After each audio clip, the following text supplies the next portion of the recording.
शिव विसर्जन की एक रीति है। भगवान शंकर के विसर्जन की इतनी थी, सबसे प्रबल रीति है शिव विसर्जन की कि भगवान शंकर का पार्थिव शिवलिंग का जब हम निर्माण करते हैं और निर्माण करने के बाद जब हम पार्थिव शिवलिंग उसको लेकर विसर्जन की ओर जाते हैं तो प्रयास करना चाहिए कि घर से जब लेकर जा रहे हो उस समय पार्थिव शिवलिंग हमारे नाभि कोश से ऊंचा हो।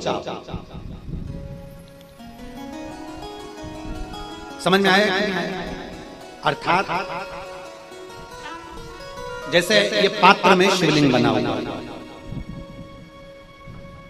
और पात्र में शिवलिंग है, हमने पाटे पर से उठाया, घर से जब लेकर जा रहे हैं चलते समय ये या तो हमारे मस्तक पर हो, नाभि कोश से या हृदय तक हो, कंठ तक हो, वक्षस्थल तक हो, उदर तक हो, पर नाभि से नीचे वो शिवलिंग हमारे नहीं होना चाहिए, घर से ले जाते। और शिवलिंग के विसर्जन का एक नियम बड़ा प्रबल है कि घर से ले जाते समय शिवलिंग, पार्थिव शिवलिंग हमारे नाभि कोश से ऊंचा हो और जब हम विसर्जन करने के लिए जाएं तब शिवलिंग का दर्शन विसर्जन के पहले अपने नेत्रों से पूर्ण तरह से करें और बाबा से अपने हृदय की बात कहकर फिर अपना मस्तक लगाने के बाद फिर उस शिवलिंग का विसर्जन अपनी मनोकामना कहते हुए बाबा से उस शिवलिंग का फिर विसर्जन कर ले जाते समय नाभि कोश से ऊंचा हो। विसर्जन के समय पर अपने नेत्रों से बाबा का पूर्ण दर्शन किया जाए। पूर्ण दर्शन कैसे होता है? शिवलिंग के पूर्ण दर्शन का महत्व क्या बताया उसको भी समझ लीजिए। भगवान शंकर के पूर्ण शिवलिंग के दर्शन का महत्व अर्थात ये शिवलिंग, ये जलाधारी, बीच में अशोक सुंदरी, राइट गणेश, लेफ्ट कार्तिकेय, ऊपर से जो जल बहता है वो जया विषहरा शामली मारी गौतली देव।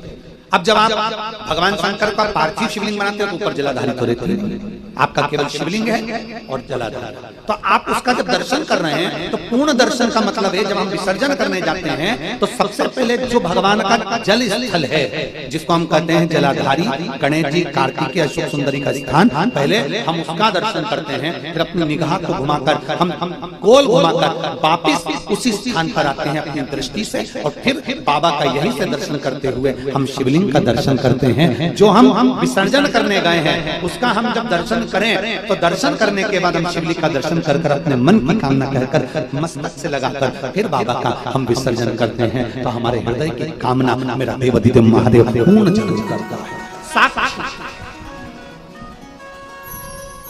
चलो एक छोटा सा प्रश्न है, मुझे उम्मीद है कि मेरी जीजियां जो यहाँ बैठी हैं उत्तर जरूर देंगी। छोटा सा प्रश्न, जगन्नाथ जी गए हो, द्वारका जी कभी गए हो, कभी किसी आप कहीं भी बड़े तीर्थ में जाएं, आप काशी जी जाएं, आप किसी बड़े वहां पर एक मंदिर होता है साक्षी गोपाल, या कोई देवता होते हैं साक्षी मानना। जगन्नाथ जी जाएंगे तो साक्षी गोपाल जी पढ़ेंगे, उज्जैनी जाएंगे तो साक्षी गोपाल जी पढ़ेंगे, काशी जाएंगे तो साक्षी गोपाल जी पढ़ेंगे। साक्षी गोपाल का मतलब क्या होता है? आप काशी में गए, जल चढ़ाया, उज्जैनी गए, जल चढ़ाया, आप जगन्नाथ जी गए, आपने भोग लगाया, दर्शन किया, और साक्षी गोपाल का मतलब होता है कि साक्षी गोपाल जी के सामने जाकर खड़े हो गए, आपने दर्शन कर लिए, मतलब आपकी दृष्टि से ये साक्षी हो गया कि आप जगन्नाथपुरी आए थे और बाबा का आपने दर्शन किया है। आप काशी आए थे, आपने बाबा का दर्शन किया है। आप उज्जैनी आए थे, आपने बाबा का दर्शन किया है। उसी तरह हमने प्रदोष के दिन शिवलिंग बनाया, पूजन करी, संकल्प लिया, आराधना करी, सब कुछ हम शाम के समय जब विसर्जन करने जा रहे हैं, विसर्जन करते समय जब नेत्र से हम बाबा का दर्शन करते हैं तो ये साक्षी हो जाती है कि मैंने बाबा को बुलाया और मैंने मेरे बाबा से अपने मन की बात की और मेरे बाबा ने वो स्वीकार करा, मैं बाबा को विसर्जन करता। तो ये साक्षी है हमारे पूजन की, हमारी दृष्टि हमारी साक्षीता देती है। आज के जमाने में अगर आधार कार्ड बनता है तो सबसे पहले नेत्र दृष्टि पर तुम्हारा कोई कैमरा लगाया जाता है कि अपनी आंखों को फाड़ा, अपनी आंखों को निकाला जाए, देखा जाए, अपनी आंखों से देखो कि क्या साक्षी, फिर उससे मालूम पड़ता है कि ये वही व्यक्ति है क्या, साक्षी करी जाती है कि ये वही व्यक्ति है, ये लीलाबाई है कि कमलाबाई है कि कौन है, इससे पहचाना जाता है नेत्र से। ये नेत्र साक्षी देते हैं। तो हम जब भगवान का विसर्जन करने के लिए जाते हैं, विसर्जन करते समय हम भगवान की ये जलाधारी का दर्शन करते करते करते करते यहाँ से आते यहाँ, फिर दर्शन करते करते शिवलिंग का दर्शन कर कर प्रणाम कर कर हृदय से लगाकर फिर हम उसका विसर्जन कर देते हैं। अर्थात हम साक्षी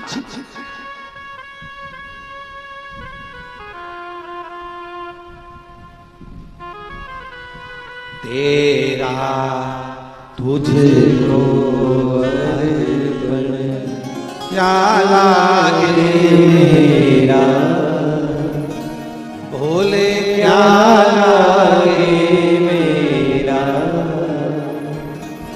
तेरा तुझको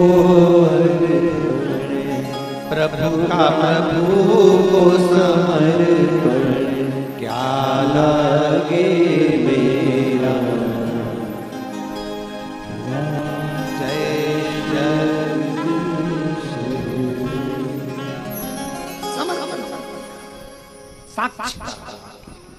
जब आपकी साक्षीता होगी, जब आप दृष्टि से दर्शन कर कर प्रणाम कर कर बाबा अपने मन की बात कहकर विनय कहकर जब विसर्जन करेंगे तो देवादिदेव महादेव उसको स्वीकार जरूर करेंगे।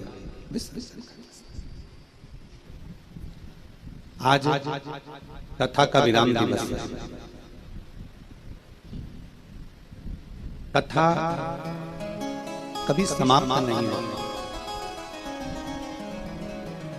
जिस दिन से भगवान देवादिदेव महादेव ने माता पार्वती जी को अमरनाथ की गुफा में बैठकर कथा को श्रवण कराया, जिस दिन से माता पार्वती जी ने भगवान शंकर की पवित्र कथा का रसपान किया, और जिस दिन से कथा माता पार्वती जी ने श्रवण करी है और भगवान देवादिदेव महादेव ने जिसका वाचन किया, उस दिन से आज तक ये कथा निरंतर चालू है। ये रुकी नहीं। राम कथा हो, भागवत कथा हो, शिव कथा हो, देवी कथा हो, कोई भी देवता की कथा हो, कोई पुराण हो, कोई शास्त्र हो, जिसका अध्ययन आप और हम श्रवण भी करें हैं और वाचन भी करें। शिव तत्व की प्राप्ति के लिए कथा कभी विराम नहीं, कभी समाप्त नहीं। कथा का कभी समापन नहीं। कथा विराम होती है, एक जगह विराम हुई, दूसरी जगह प्रारंभ होती है, दूसरी जगह विराम होती है, तीसरी जगह प्रारंभ होती है, ऐसा निरंतर चलता रहता है।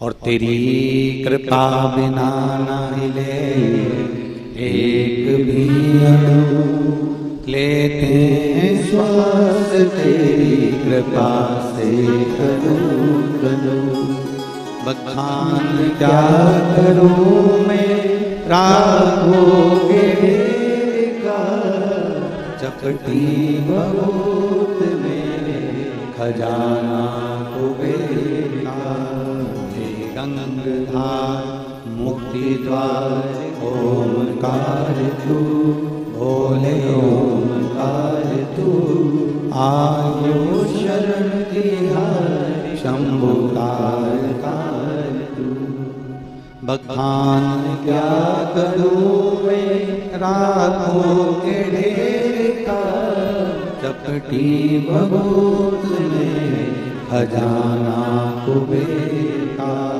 हे गंगाधार मुक्ति द्वार ओमकार तू, भोले ओमकार तू, आयो शरण तिहारी शंभुकार।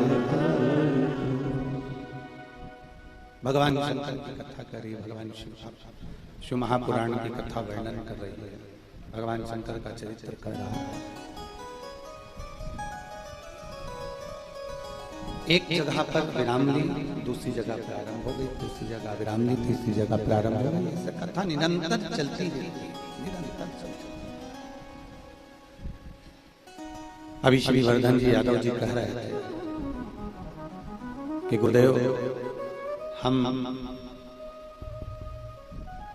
यहाँ कथा चल रही थी और कथा के पंडाल में, कथा के विराम पर जब पहुंचे तो वहां पंडाल में भले कथा नहीं हो रही थी, पर शिव भक्त वहां आकर प्रणाम कर कर, नमन कर कर, कुछ देर बैठकर बाबा की स्तुति कर कर, श्री शिवाय नमस्तुभ्यम बोल कर लोग वहां से, मतलब शिव पुराण कहती है कि आपका भरोसा अगर दृढ़ है, आपका विश्वास अगर दृढ़ है, भरोसा दृढ़ है, आपका विश्वास अगर प्रबल है, भरोसा अगर प्रबल है, तो शिव क्यों ना मिले। एक विश्वास के बल पर परमात्मा मिलता जरूर है। परमात्मा कभी ऐसा नहीं है कि मिलेगा नहीं। हाँ, ये जरूर है कि हम उसको अगर कहीं ना कहीं दिखावे से अगर प्राप्त करना चाहेंगे तो वो नहीं, हम उसको छल से पाना चाहेंगे तो वो भगवान नहीं। पर भगवान को पाने के लिए अगर आपका मन बिल्कुल एकदम साफ है, चित्त वृत्ति है, एकदम शांत है, आनंदमय है, आपका हृदय बिल्कुल एकदम निर्मल है, तो शिव आपको प्राप्त जरूर होगा। भगवान शंकर आपको मिलते हैं। थोड़ा टाइम लग सकता है, थोड़ा समय लग सकता है, पर शिव मिलेगा।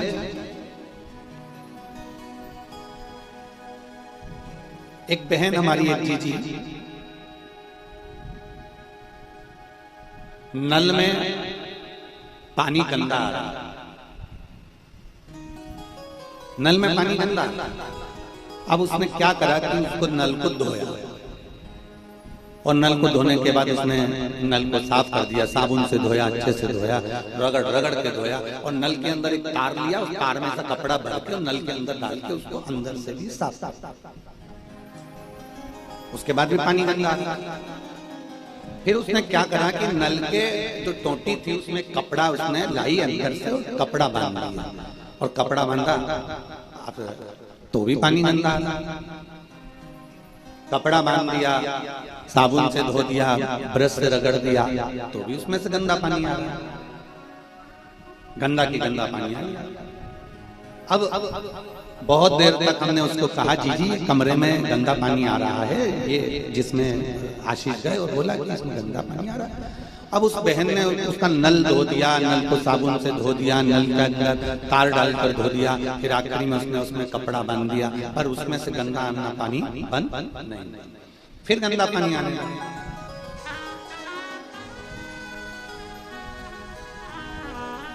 अब आशीष आए और आशीष ने कहा, गुरुजी उसमें से तो गंदा पानी आ ही रहा है, उन्होंने धो दिया उसको पूरा साफ।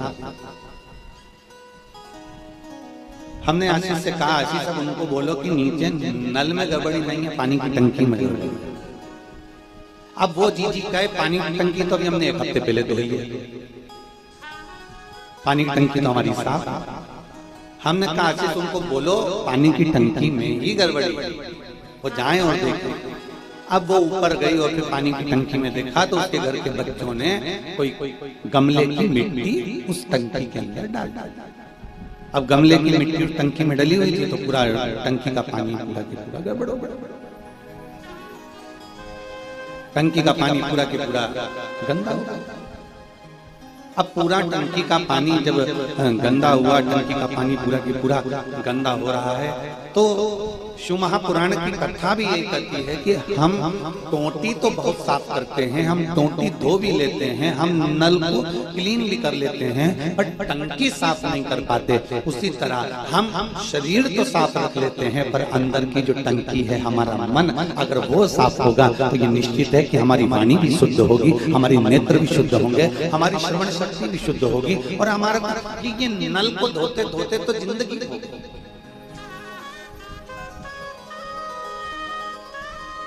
ये शरीर धोते धोते तो हमारा जीवन निकल गया।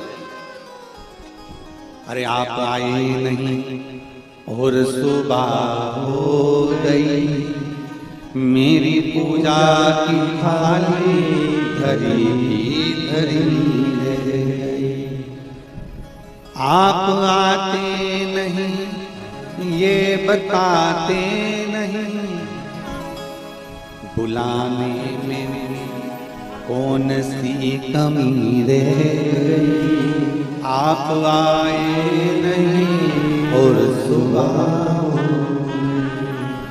अब ये तो बताएं कि मैं आया क्यों नहीं, मेरे आने का कारण परमात्मा बताए। जरा चित्त वृत्ति में लीजिए, नल को साफ कर रहे हो, टोंटी को साफ कर रहे हो, पर वो नल टोंटी साफ करने के बाद भी, नल टोंटी साफ होने के बाद भी वो नल और टोंटी क्लीन नहीं हो पा रही, वो नल और टोंटी साफ नहीं हो पा रही।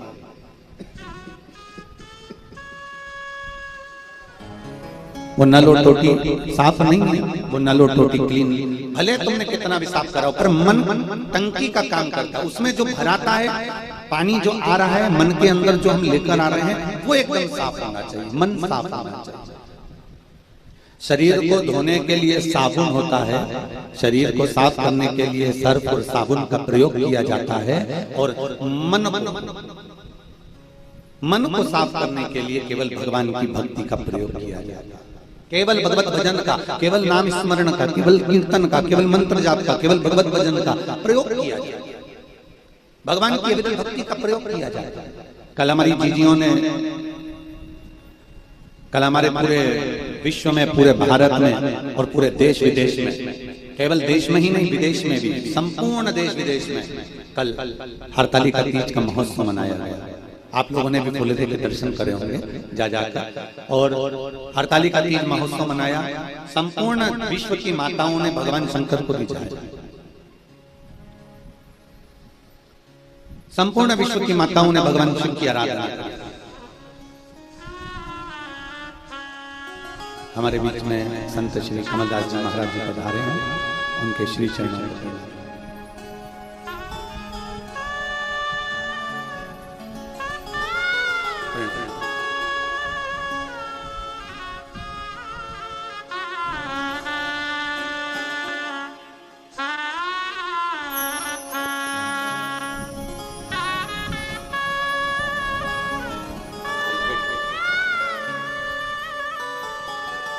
बैठ बैठ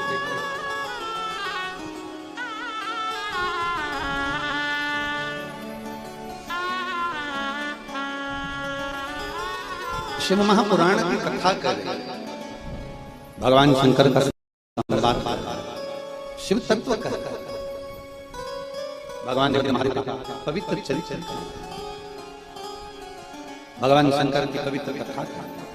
अपने मन को जितना निर्मल बना सकते हो, अपने मन को जितना साफ बना सकते हो, अपनी चित्त वृत्ति को जितना क्लीन कर सकते हो, अपने मन को जितना आनंदमय बना सकते हो, उतना बनाने का प्रयास।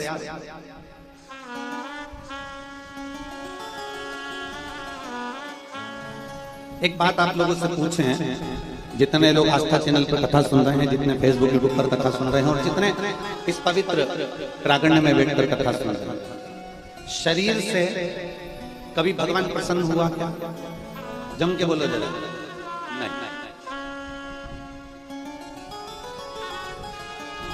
कोई कहे कि मैं बिल्कुल एकदम बढ़िया हूं तो मुझ पे भगवान की बड़ी कृपा होगी ना। जिसका हाथ भी टूटा हुआ है वो परमात्मा को भज रहा है तो परमात्मा उसे मिल रहा है। जिसके नेत्र भी नहीं है, जिसकी आंखें भी नहीं है, सूरदास है, दिखता भी नहीं है, बस भगवान को भज रहे हैं तो भगवान मिल रहे हैं। जिसके पांव नहीं, मनाली में एक बिजली महादेव है, हमें लगता है कि आप लोग कभी परिवार के लोग दर्शन करें। मनाली के अंतर्गत जब सबसे पहली बिजली गिरती है हर साल, तो सबसे पहले बिजली महादेव पर ही गिरती है।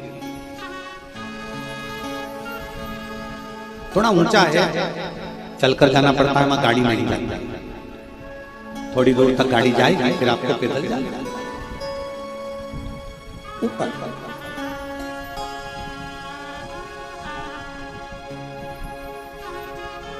कभी देवादिदेव महादेव की कृपा होगी और ये शरीर अच्छा चलते रहेगा तो अपन बिजली महादेव से भी एक बार बाबा की, भले छोटे से ऐसे ही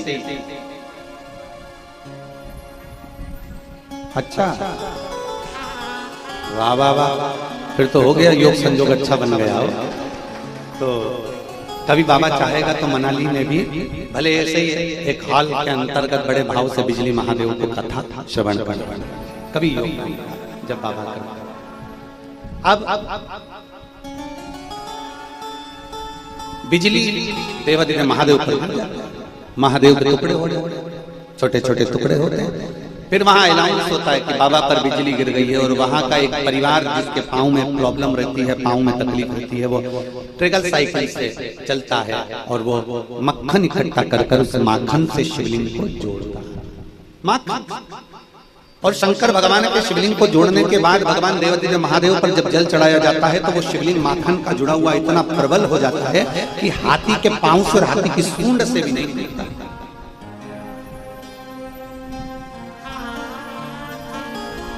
भगवान शरीर से कभी प्रसन्न नहीं होते, भगवान शरीर से कभी प्रसन्नता धारण नहीं करे। भगवान को कोई कह दे कि मेरा हाथ अच्छे हैं, मैं भगवान को भजूंगा, मेरा पाँव अच्छा है, मैं भगवान को भजूंगा, मेरे नेत्र अच्छे हैं, मेरी जिह्वा अच्छी है, मेरी श्रवण शक्ति अच्छी है, मेरी सुंदरता अच्छी है, मुझे भगवान मिलेंगे या मैं भगवान को भजूंगा। शिव महापुराण की कथा कहती है शरीर से परमात्मा कभी प्रसन्न नहीं हुआ, परमात्मा की प्रसन्नता तो तुम्हारे निर्मल मन से, परमात्मा की प्रसन्नता आपके भीतर के अच्छे स्वभाव से, परमात्मा की प्रसन्नता आपके निर्मल स्वभाव से। जितना अच्छा आपका मन होगा, जितनी अच्छी आपकी निर्मलता का भाव होगा, उतना परमात्मा आपके करीब में होगा। अशांति परमात्मा को दूर कर देगी। और सबसे ज्यादा आज का मनुष्य, ऐसा कौन मानव है संसार में, कितने लोग संसार में जो बिल्कुल शांति से, सारा दुनिया संपूर्ण विश्व कहीं ना कहीं किसी ना किसी रूप की अशांति है। पूरी दुनिया में कहीं ना कहीं किसी ना किसी रूप में अशांति भीतर समाहित है। और 5 स्थान बताए हैं अशांति के आने के।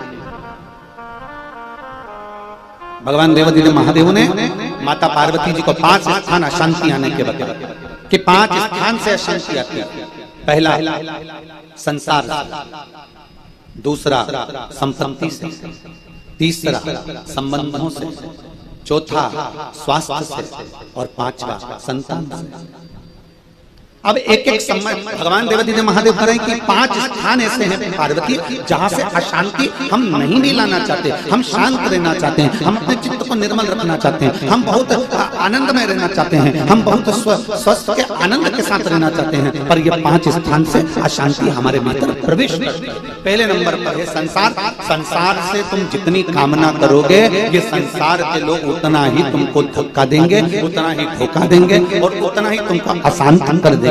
तुमने आस लगाई कि मैं बहुत आस लगा कर बैठे कि मुझे पत्नी मिलेगी तो ऐसी मिलेगी, मुझे पति मिलेगा तो ऐसा मिलेगा, वो मुझे रोज घुमाने के लिए दिल्ली लेके जाएगा, वो मुझे घुमाने के लिए यहाँ लेकर जाएगा, वो मुझे गोवा लेकर जाएगा, मुझे ये इतना इतना आस जोड़ कर बैठे थे, इतना इतना तमन्ना जोड़ कर बैठे थे, इतना इतना विचार कर बैठे थे। फिर विचार करा मेरी पत्नी ऐसी मिलेगी, मैं कह दूं बैठ जा तो बैठ जाए, मैं कह दूं पानी भल्ला, मैं कह दूं ऐसा कर ले वैसा कर ले, मेरी पत्नी ऐसी मिलेगी वैसी मिलेगी। और दोनों ने बहुत आस लगाई, और मालूम पड़े संबंध हुआ, शादी हुई, मिली। अब जैसी मिली वो तो तुमको मालूम है, क्या बता। तो संसार के लोगों से फिर आस लगी कि मैंने इसके लिए ऐसा करा है तो ये मेरे लिए ऐसा करेगा, मैंने इसको ऐसा किया है तो ये मेरे लिए ऐसा करेगा। फिर मन में अशांति आ गई, क्योंकि वो नहीं कर पाएगा। तुम जो कर सकते हो तुम्हारे हाथ में, तुम्हारे भाग्य में, तुम्हारी लेखनी में उस परमात्मा ने, उस विधाता ने लिखा कि तुझे इतने लोगों को भोजन कराना है, तुम्हारे विधाता ने लिख दिया कि तुम्हें इतने लोगों को पानी पिलाना है। ये विधाता का लिखा हुआ, ये अपना नहीं, ये सियोर वाला महाराज या संसार का कोई व्यक्ति लिख नहीं सकता। ये अगर घर के अंदर वर्धन जी वो 2 दिन की कथा पंडाल में हुई, 3 दिन की और हो सकती थी, पानी तो बाद में गिरना बंद हो गया, पर और हो सकती थी। पर विधाता ने कहीं तुम लोगों के भाग्य इतने प्रबल होंगे इस घर के, कहीं इस घर का कोई ग्रह आनंदमय होगा, इसलिए बाबा ने 3 दिन की कथा यहाँ करवा दी और बाबा की कृपा हो गई। तो ये आप और हम लिखने वाले नहीं हैं, ये वो विधाता लिखता है। उसने क्या लिखा है, कैसे लिखा है, कब लिखा है, ये वर्णन उसके ऊपर निश्चित है।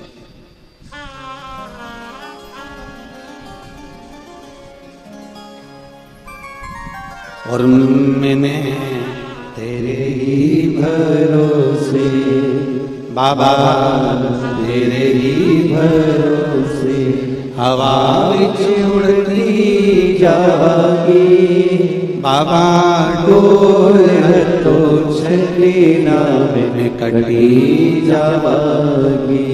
भोले मैं तेरी बदन, शंभो मैं तेरी बदन, हवा विच उड़ती जागी, बाबा डोर तो छली नाम में कटी जागी।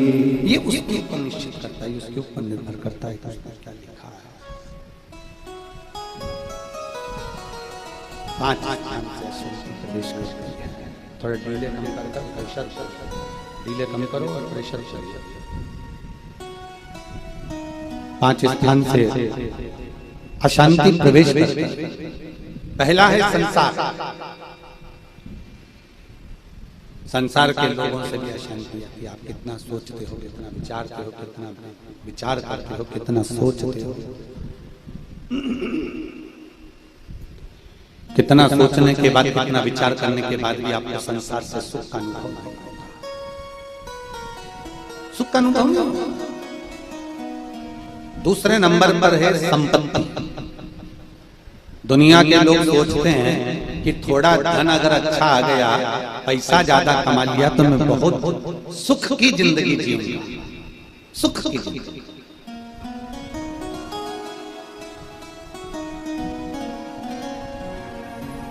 मेरे पास अगर थोड़ा दौलत ज्यादा आ गई, धन ज्यादा आ गया, संपत्ति ज्यादा आ गई तो मैं सुख ना। शिव महापुराण की कथा कहती है अगर आपके पास में धन ज्यादा आ जाए, संपत्ति ज्यादा आ जाए, तुम्हारा वैभव अच्छा हो जाए, तुम्हें अच्छी कुर्सी मिल जाए, पद मिल जाए, तुम उन्नति की सीढ़ी पर चढ़ जाओ, कोई अच्छे सिंहासन पर तुम बैठ जाओ, तुम्हें अच्छा पद, अच्छी प्रतिष्ठा, अच्छी संपदा अगर प्राप्त हो जाए तो भोलेनाथ से कहना कि मुझे अगर कुर्सी मिले, पद मिले, प्रतिष्ठा मिले, संपत्ति मिले तो मैं तेरी शिव महापुराण की कथा जीवन भर कराता रहूं, इसी कृपा बनाता रहूं। संपत्ति का सुख वो है कि भगवान का नाम अपने मुख से निकल तो संपत्ति का सुख।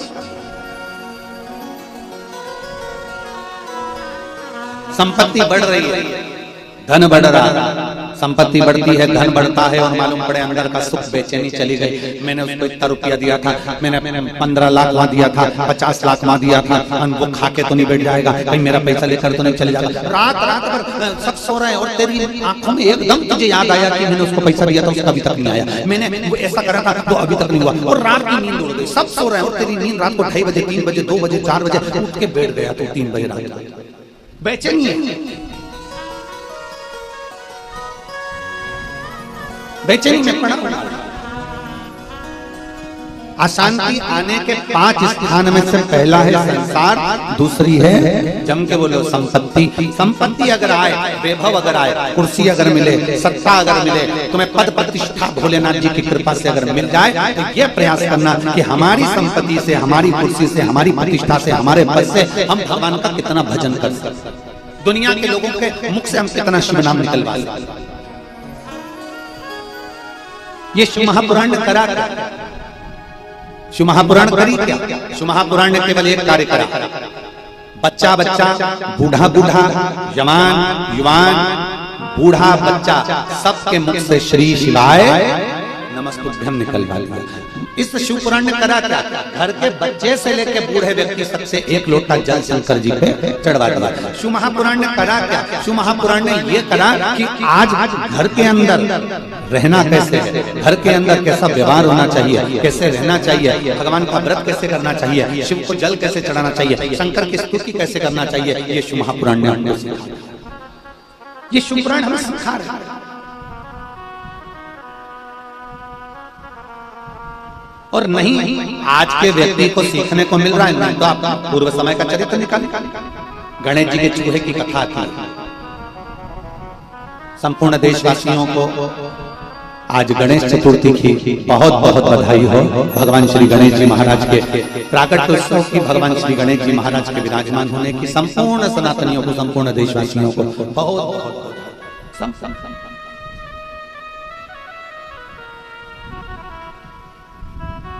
शिव महापुराण ने समझाया, शिव महापुराण ने ज्ञान प्रदान किया।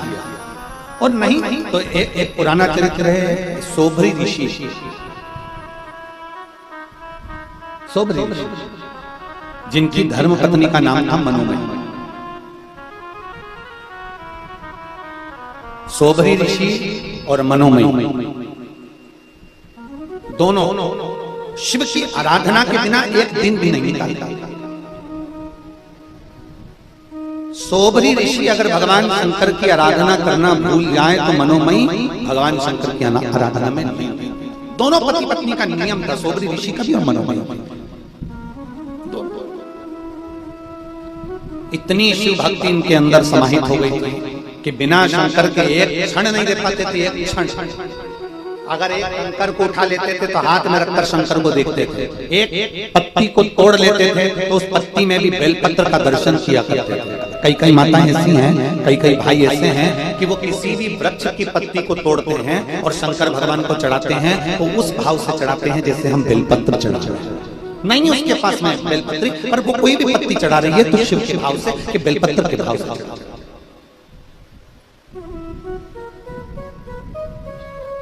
जो कुछ समर्पित कर रही है वो भाव से समर्पित कर रही है, और बिना भाव के परमात्मा मिले कैसे? भगवान बिना भाव के मिलेगा कैसे? आज हमारे हम कहें हमारी बेटियां यहाँ बहुएं हैं, तीनों देवरानी जेठानियां हैं, रोज प्रतिदिन भाव से भगवान का, हमारे लड्डू गोपाल जी के लिए, ठाकुर जी के लिए, शंकर जी के लिए, शालिग्राम भगवान के लिए हमारी जो आराधना रहती है, रोज की पूजन अर्चना रहती है, शिव जी की, ठाकुर जी की, शालिग्राम जी की, उसके लिए रोज प्रतिदिन प्रसाद बनाना, सामग्री बनाना, लड्डू भेज देना, सामग्री भेज देना, हलवा भेज देना, सीधा भेज देना, सभी बहुएं और माता ऊपर सामग्री भेज। और मैं आज इसी यादव परिवार की बड़ी बेटी पूनम यादव जी को भी धन्यवाद देता हूं। आज उनका जन्मदिन है, उनको जन्मोत्सव की बहुत बहुत बधाई। कहाँ बैठी है? आजा बेटा आजा।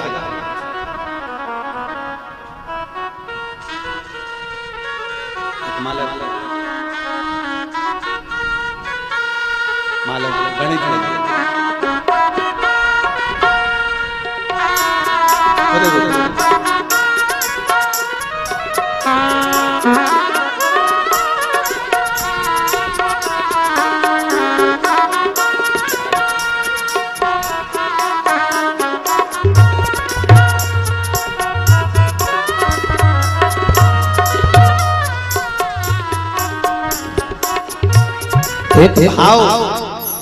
एक भाव अपने भीतर प्रकट कर, और बिना भाव का परमात्मा कभी नहीं मिलेगा,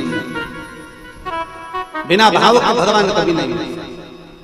आप भाव से रिझाएंगे तो परमात्मा क्यों नहीं मिलेगा? सोभरी ऋषि और उनकी धर्म पत्नी मनोमयी दोनों का एक भाव था। दोनों भगवान शंकर की भक्ति में डूबे रहते, शिव स्तुति करते रहते, दिन भर भगवान शंकर के गुणगान में दिन भर। शंभो शरणे मांगू हरि रे दुख काटो दया करी दर्शन आपो। शंभो शरणे पड़ी मांगू घड़ी रे दुख काटो दया करी दर्शन आपो। सोभरी ऋषि और मनोमयी दोनों शिव की आराधना में, दोनों सोभरी ऋषि भी भगवान शंकर की आराधना में लीन और मनोमयी भी भगवान शंकर की आराधना में।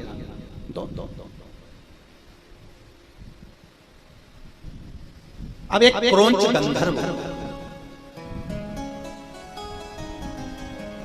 देखिएगा जरा कितना सुंदर भाव है। शिव महापुराण की कथा क्या करती है? दुनिया के लोगों को समझाने का कार्य करती है कि शंकर का भजन कैसे, शिव की स्तुति कैसे। क्रोंच गंधर्व है, देवलोक में रहता, इंद्रलोक में रहता, गंधर्व है, गंधर्व लोक में रहता है।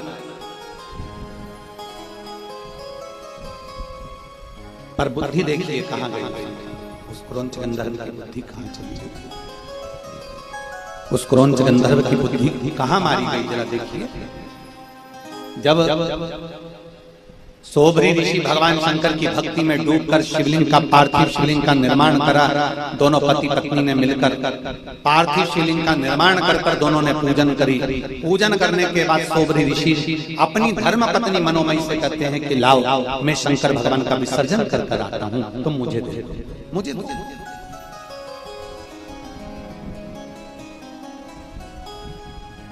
आप मुझे दीजिए। सोबरी ऋषि ने अपनी धर्म पत्नी मनोमयी से कहा,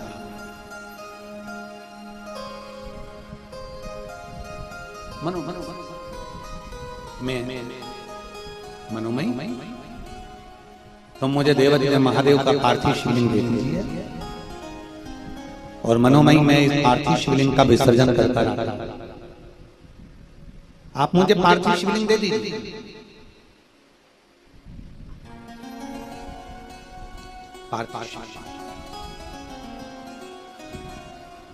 बड़े भाव से जा रहे हैं सोबरी ऋषि, मस्तक पर सोबरी ऋषि के पार्थिव शिवलिंग है। पार्थिव लिंग जब तक सिर पर रहता है 12 ज्योतिर्लिंग का भार तत्व हमारे ऊपर रहता है। पार्थिव लिंग श्री शिवाय नमस्तुभ्यं, श्री शिवाय नमस्तुभ्यं, श्री शिवाय नमस्तुभ्यं, श्री शिवाय नमस्तुभ्यं।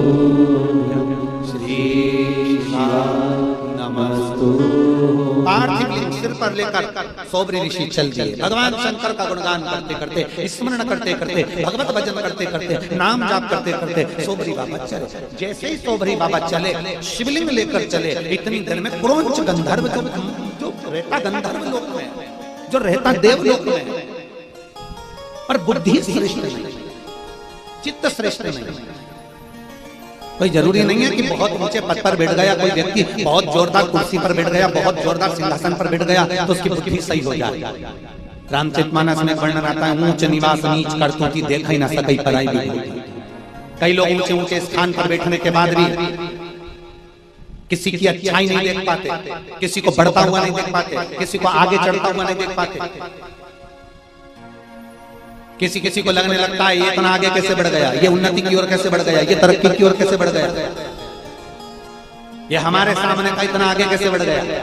कई लोगों के मन में ये बात अड़ जाती है, ऊंचे सिंहासन पर बैठने के बाद भी उनकी बुद्धि नीची ही रह जाती है।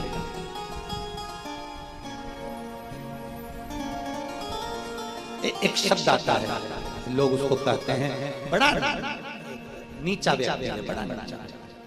नीचा व्यक्ति से मतलब वो नीचा सोच, उच्च सोचे नीचा व्यक्ति कहलाएगा। नीचा सोच रहा है, उसकी बुद्धि नीची सोच रही है।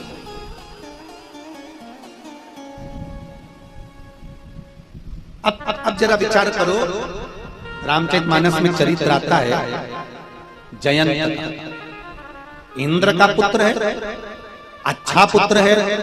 अब उसकी बुद्धि कहां मारी गई थी वो जयंत की, कि वो जयंत भगवान राम के चरणारविंद की ओर बढ़ा, सीता जी के चरणों की ओर बढ़ा और चोंच मारकर भाग गया। जरा विचार करिए, तुझे मालूम है कि ये भगवान है, तुझे मालूम है तेरे पिताजी कह रहे हैं कि ये परमात्मा है, तेरे पिताजी कह रहे हैं कि ये नारायण है, तेरे पिताजी कह रहे हैं कि लक्ष्मी है, तो तुझे जाकर चोंच मारने की जरूरत क्या थी।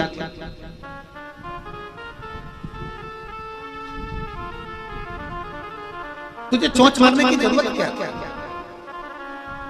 अर्थात फिर आखिरी में भोगना किसको पड़ा? कौन को भोगना पड़ा? जयंत दौड़ते दौड़ते अपने पिता के पास गए, पिताजी ने धक्का देकर निकाल दिया, मैं नहीं बचा सकता। जयंत दौड़ते दौड़ते ब्रह्मा जी के पास गए, ब्रह्मा जी ने मना कर दिया। सबके पास जयंत घूमते रहे, आकाश मंडल में घूमते रहे, बाण उनके पीछे चलता रहा। जयंत भागते भागते थक गए, जब देवऋषि नारद के पास गए, गुरु जी हमें बताओ, हमारे पीछे बाण आ रहा है। भगवान देवऋषि नारद ने कहा कि जिसके चरण में चोंच मारी है, जिसका अपमान करा है, वहीं जा। और वहां गए, प्रणाम करा, क्षमा कर दो, तो भी एक आंख का बना ही दिया, तो भी एक आंख चली गई, एक आंख समाप्त हो गई। अर्थात व्यक्ति अपने पद पर बैठकर, अपनी प्रतिष्ठा पर बैठकर धर्म का अहित तो करने का सोच लेता है कि कहीं ना कहीं मैं किसी न किसी रूप में चोट पहुंचा दूं, मैं किसी न किसी रूप में इसका मान प्रतिष्ठा नीचे कर दूं, पर यह नहीं सोचता कि तेरा बाद में क्या होगा। इसलिए कहा जाता है तेरा क्या होगा रे कालिया। उसको समझ नहीं पाता, उसको जान नहीं पाते। इसलिए शिव महापुराण की कथा कहती है अपने विचारों को, आप कितने भी ऊंचे पद पर बैठ जाओ, कितनी भी ऊंची पदवी पर बैठ जाओ, कितनी भी ऊंची प्रतिष्ठा पर बैठ जाओ, कितने भी ऊंचे सिंहासन पर बैठ जाओ, पर इतना जरूर याद रखना कि हम उस सिंहासन पर बैठकर कोई गलत तो नहीं कर रहा है, हम सिंहासन पर बैठकर कोई गलत कार्य तो नहीं कर रहे।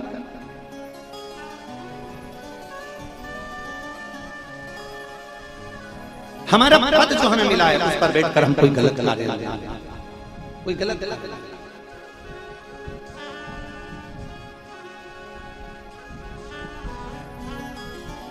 महाराज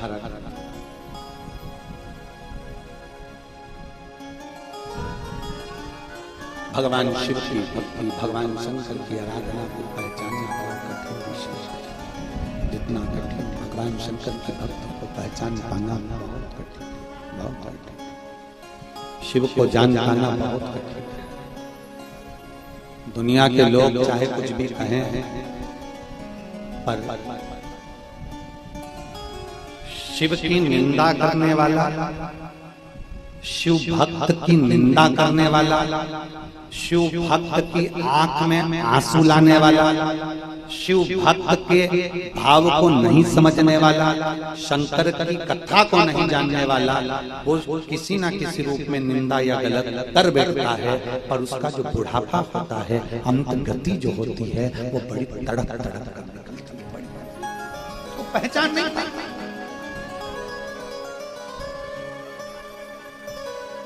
अभी कल की कथा में या परसों की कथा में वर्णन किया स्वाभाविक मृत्यु, आकस्मिक मृत्यु और अकाल मृत्यु, इन तीनों को साधने वाला मेरा शिव है। इन तीनों को संजोने वाला मेरा शंकर है। अब व्यक्ति समझ पाता नहीं। क्रौंच गंधर्व लोक में रहता है, उसको मालूम है कि ये ऋषि है, उसको मालूम है कि सोबरी ऋषि है, और उसको मालूम है कि मनोमयी है, उसको मालूम है कि इनके घर में शंकर जी का शिवलिंग का पूजन रोज होता है, पार्थिव लिंग का पूजन प्रतिदिन होता है। उसको मालूम है कि प्रदोष के दिन शाम के समय इनके दरवाजे पर घी का दिया लगता है, प्रदोष के दिन शाम के समय, प्रदोष काल में ये शंकर के मंदिर शिवालय जाते हैं, प्रदोष के दिन ये शंकर की स्तुति गाते हैं। उसको मालूम है, जो समझ गया उसको एक पत्र है।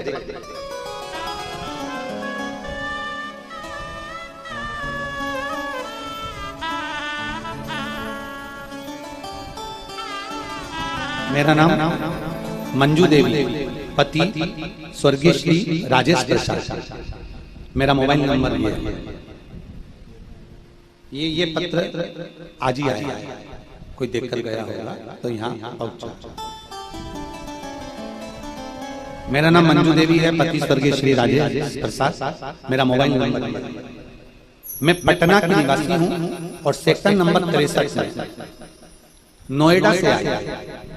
ग्रेटर नोएडा के पंडाल में केवल एक दिन की कथा सुनी है, मैं उसका वर्णन करना चाहता हूँ। बाबा कहते हैं कि महाराज जी आप कहते हो कि बाबा 3 महीने में पूर्ण करता है, महीने में बाबा पूर्ण करता है। मेरे बाबा का मैं क्या वर्णन करूं गुरुदेव। मेरी 2 बेटियां और पति नहीं है। परिवार वाले कहते थे कि आज के जमाने में शादी का खर्चा बहुत है और तेरी 2 बेटी युवान है, शादी कैसे हो? कौन इनके लिए लड़का देखेगा और कौन इनका विवाह करेगा? कहाँ इतना खर्चा होगा नोएडा जैसी जगह पर, कैसे हो? मैं केवल एक दिन की कथा नोएडा के पंडाल में बैठकर सुनी और मैंने बाबा से वहीं बैठकर प्रार्थना करी, बाबा मेरी 2 बेटियां हैं, पर वो सीहोर वाला महाराज कहता है कि कभी मत कहो कि ये मेरी बेटी है। हमेशा कहता है सीहोर वाला महाराज कि बच्चे अपने मत कहो, ये कहो कि बाबा ये आपकी औलादें हैं और शादी भी आपको करना है, आपकी बच्चियों की शादी आपको करना है, मेरा नहीं। बेटा है, आप कभी अपने मुख से मत कहो कि मेरा बेटा है, नहीं गुरुदेव ये बाबा का बेटा है, ये शंकर का बेटा है और शंकर भगवान इसकी नैया पार करके रहेंगे। ये शिव की बेटी है, इसकी नैया पार शिव कर रहेंगे। अब मैंने जन्म जब हुआ उसके बाद मैंने इनका हाथ, अपने बच्चों का हाथ शंकर जी को पकड़ा। जब मैंने देख लिया कि मेरा कोई नहीं, तब मैंने शिव जी को इनका हाथ पकड़ा दिया। मेरे बच्चों का हाथ मैंने शंकर को दे दिया। अब शंकर जाने और उनकी औलाद, मेरा कुछ नहीं। मैंने अपनी दोनों बेटियों के लिए वहां प्रार्थना करी। आप कहते हो 3 महीने में बाबा सुनते हैं, मेरे बाबा ने मुझे 15 दिन में रिजल्ट दे दिया और 15 दिन के अंदर मेरी एक बेटी नहीं, दोनों बेटी का संबंध मन का हो गया और बाबा ने ऐसी शानदार शादी कराई गुरुदेव कि मैं बाबा को वर्णन करने के लिए, प्रणाम करने के लिए आई हूँ। बाबा ने मेरी बेटियों की शादी की। शिव तत्व शंभु इसी को कहते।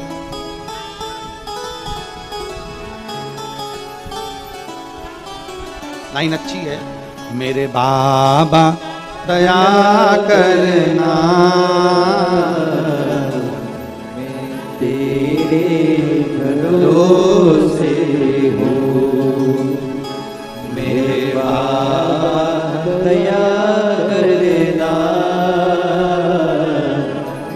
तेरे भरोसे हूँ, मैं तेरे भरोसे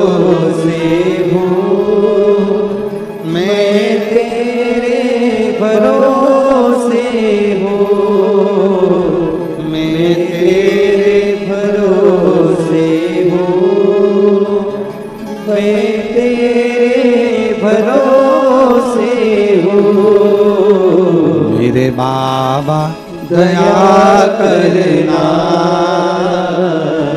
मैं तेरे भरोसे हूँ, भोले बाबा दया करना, मैं तेरे भरोसे हूँ, ना घर के भरोसे हूँ, ना परिवार के भरोसे हो, ना घर के भरोसे हो, ना परिवार के भरोसे हो, भोले बाबा दया करना, मैं तेरे भरोसे भोले बाबा दया करना, मैं तेरे भरोसे हूँ। उसने अपने पत्र में लिखा,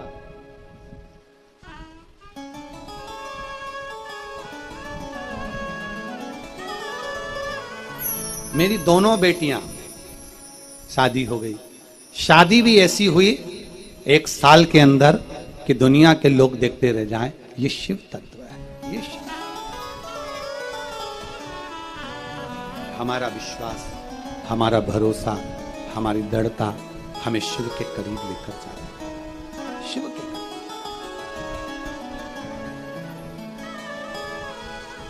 गलत करने वाला व्यक्ति ये नहीं सोचता कि मैंने कितना गलत कर दिया, कितना गलत कर दिया। क्रौंच गंधर्व ये नहीं सोच रहा है कि मैंने कितना गलत कर रहा हूं, किनके घर में प्रवेश कर रहा हूं। स्कंद पुराण, कभी मौका लगे तो पढ़िएगा, गीता प्रेस गोरखपुर की स्कंद पुराण रेवाखंड, गीता प्रेस गोरखपुर का स्कंद पुराण रेवाखंड कहता है,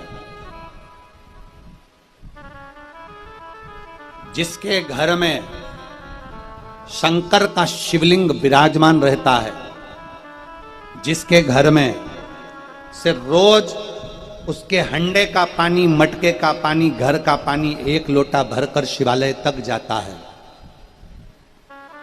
उस घर की पहरेदारी स्वयं भगवान शंकर के गण वीरभद्र करते हैं। उसके घर की पहरेदारी स्वयं शंकर के गण वीरभद्र करते हैं।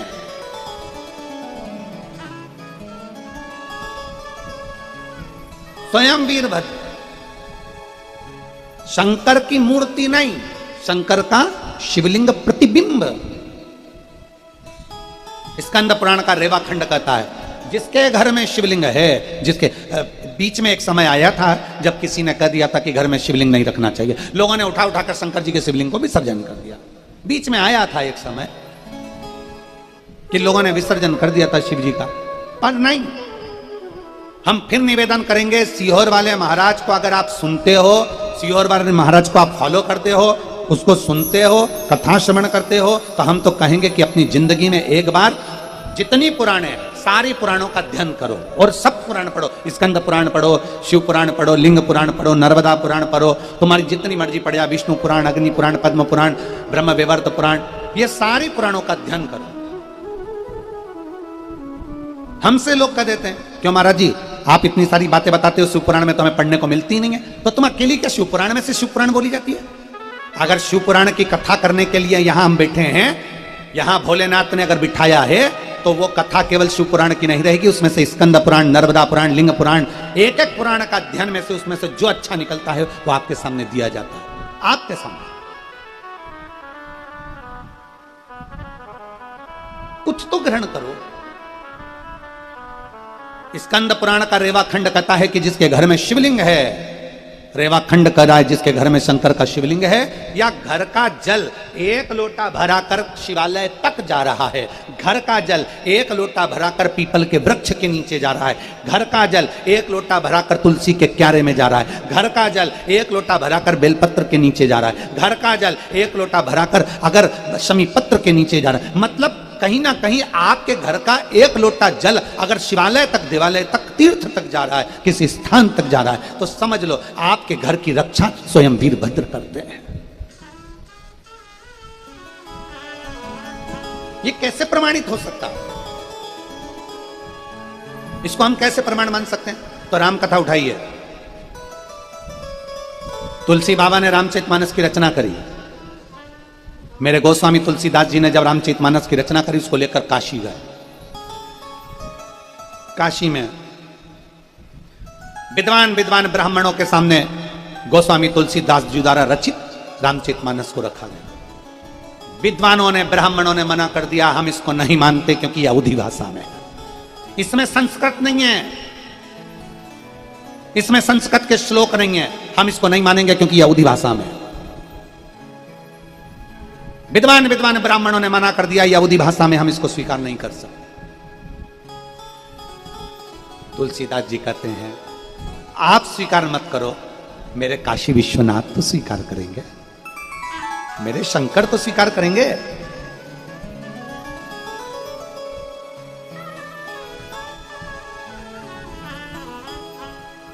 दो दिन की कथा पंडाल में हुई और प्रशासन जब मना कर दिया तब वर्धन जी ऊपर बैठे थे कक्ष में और आशीष से बात कर रहे थे। दुर्गेश, आशीष, ये लोग बैठे बात कर रहे थे। उन्होंने एक बात कही वर्धन जी ने, मैं वर्धन यादव जी को उसके लिए धन्यवाद देता हूं। उन्होंने कहा कि कथा 2 दिन की हो गई है पर 3 दिन की कथा पंडाल में नहीं होगी, तो गुरुजी लाखों भक्तों के बीच में कथा करते हैं, अब इतने भक्त तो यहाँ आए नहीं, या तो कथा को अपन विराम देंगे। आशीष ने पूछा आप क्या चाहते हो वो बताओ। तो वर्धन जी ने कहा कि कोई आए चाहे ना आए, कोई आए चाहे ना आए, मेरी माँ, मेरी चाची और हमारा परिवार, हमें उम्मीद है कि हम बैठकर कथा सुनेंगे। आशीष ने कहा कि अगर आपका मन है कि आप कथा सुनेंगे, मतलब आपका चित्त शिव से लग गया है, तो यह पक्का है कि महाराज जी भी फिर वो कथा कहेंगे। क्योंकि कथा भीड़ से नहीं होती है। कथा का क्रम, ये तो शिव भक्त हैं जो लाखों की संख्या में आते हैं, ये तो शंकर के भक्त हैं जो लाखों की संख्या में पहुंचते हैं, ये तो शिव भक्त हैं जो लाखों की संख्या में आते हैं। नहीं तो शिव महापुराण तो आप जहां बैठकर सुनो, जैसे सुनो, दिल से जहां बैठो, जैसे बैठो, शिव तत्व आपके भीतर होना चाहिए। आपके शिव तत्व आपके भीतर हो, आपके अंदर।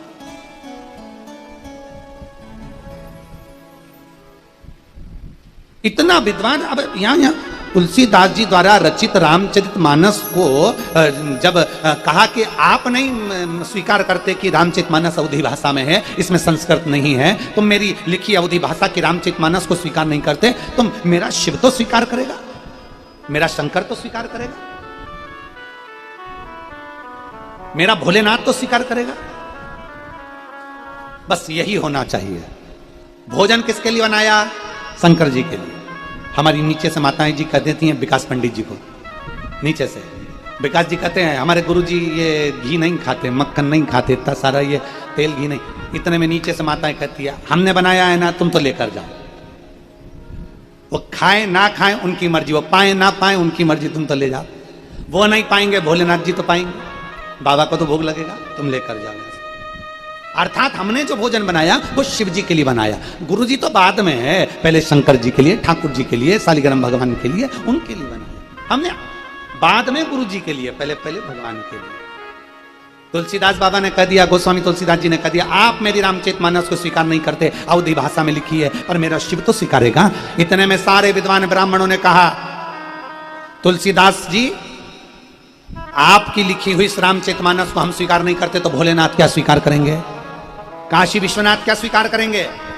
इतने में सारे ब्राह्मणों ने विचार करा, चलो ठीक है, काशी विश्वनाथ के मंदिर में सारे वेद पुराण शास्त्र रखे जाएंगे और उसके पास में रामचरितमानस रखी जाएगी। पर चतुरता क्या करी इनने, जब रामचरितमानस को रखा तो साइड में नहीं रखा, रामचरितमानस को सबसे नीचे रख दिया और सारे वेद पुराण शास्त्र रख दिए उसके ऊपर और लगा दिया मंदिर में ताला।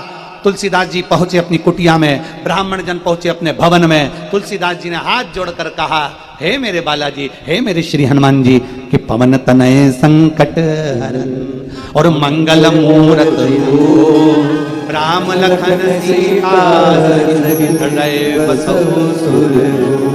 श्री हनुमान जी महाराज से कहा, हे हनुमान जी महाराज, मैंने तो तुम्हारे भरोसे, क्योंकि तुम शिव का रूप हो, हनुमान तुम शंकर हो, इसलिए ये रामचरितमानस आज काशी विश्वनाथ के मंदिर में रखी है। अब ये अच्छी है नहीं है, स्वीकार करेंगे नहीं करेंगे मैं नहीं जानता। तुलसीदास बाबा बैठ गए, राम राम राम राम राम राम जपने लगे, शिव की स्तुति करने लगे, शंकर का गुणगान करने लगे, बाबा को याद करने लगे। इतनी देर में दूसरे दिन जब ताला खुला तो सारे वेद पुराण शास्त्र नीचे थे, रामचरितमानस सबसे ऊपर रखी हुई थी। ये शिव तत्व है। आपकी बात को, आपकी भाषा को, आपके शब्द को कोई स्वीकार करे ना करे, आप इतना ध्यान लगाना कि आप जो कथा कह रहे हो, आप जो बोल रहे हो, उसे मेरा शंकर स्वीकार कर रहा है, उसको मेरा शिव स्वीकार कर रहा है। दुनिया के लोगों ने देखा कि शिव महापुराण के लोग बहुत सारी कथा सुनने वाले हो गए, शिव पुराण सुनने वाले ज्यादा हो गए, तो दुनिया के लोग शिव पुराण वाचना प्रारंभ कर दिया। वो धन के लिए भले करते हो, पर ये व्यासपीठ, ये शिव महापुराण की कथा जो कुबेरेश्वर बाबा के धाम से चलकर तुम्हारे इस सुंदर गुड़गांव तक पहुंची है, गुरुग्राम हरियाणा तक पहुंची है, ये विचार मानकर चलना कि ये कथा किसी व्यापार के लिए, व्यवसाय के लिए नहीं, ये कथा मेरे शंकर को श्रवण कराने के लिए है कि शिव सुनेगा। इतने लाखों शिव भक्त जब आते हैं, उनके अंदर शंकर विराजमान होकर आते हैं। इतने शिव भक्त जब आते हैं, उनके अंदर शिव तत्व विराजमान होकर आते हैं और वो शंकर की कथा का रस तत्व ग्रहण करते हैं। एक पत्र है,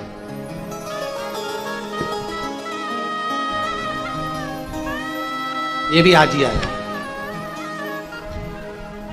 मेरा नाम रजनी अरोड़ा है, मेरे पति का नाम अनिल अरोड़ा है, मैं बादशाहपुर की रहने वाली हूं। आप ही हैं? अच्छा अच्छा, मैं बादशाहपुर की रहने वाली हूं। मैं बाबा का दिल से धन्यवाद करने के लिए आई हूं। हर्षवर्धन जी को, हर्ष जी को और वर्धन जी को बहुत बहुत धन्यवाद देती हूं कि ये पवित्र शिव महापुराण की कथा सुनने का हमको सौभाग्य दिया। हम बादशाहपुर वाले आपके इस एहसान को कभी जिंदगी भर नहीं भुला पाएंगे कि आपने शिव महापुराण की कथा सुनने का हमें अवसर दिया। गुरुग्राम की ये कथा मैं वर्णन करूं गुरुदेव, मेरे बेटे की नौकरी नहीं लग रही थी, बहुत कष्टमय जीवन चल रहा था। तब मैंने आपकी कथा पंडाल में बैठकर एक दिवसीय श्रवण करी और नोएडा की कथा में पहुंची। वहां मैंने बाबा से विनती करी कि बाबा, एक तो हमारे गुड़गांव में कथा हो जाए और दूसरा मेरे बेटे की नौकरी लग जाए। मैं बाबा का क्या धन्यवाद दूं गुरुदेव। आप कहते हो 3 महीने में बाबा सुनता है, मेरे बाबा ने मुझे 15 दिन में सुन लिया और मेरे बाबा ने मेरे बेटे की नौकरी केंद्रीय मंत्रालय में लगवा दी। मैं बाबा को धन्यवाद देने के लिए यहां पहुंची। आ जाओ, एक बेलपत्र ले जाओ।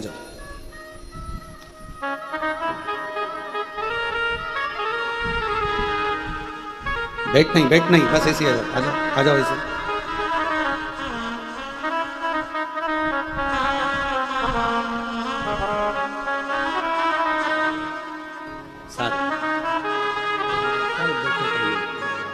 बधाई आपको।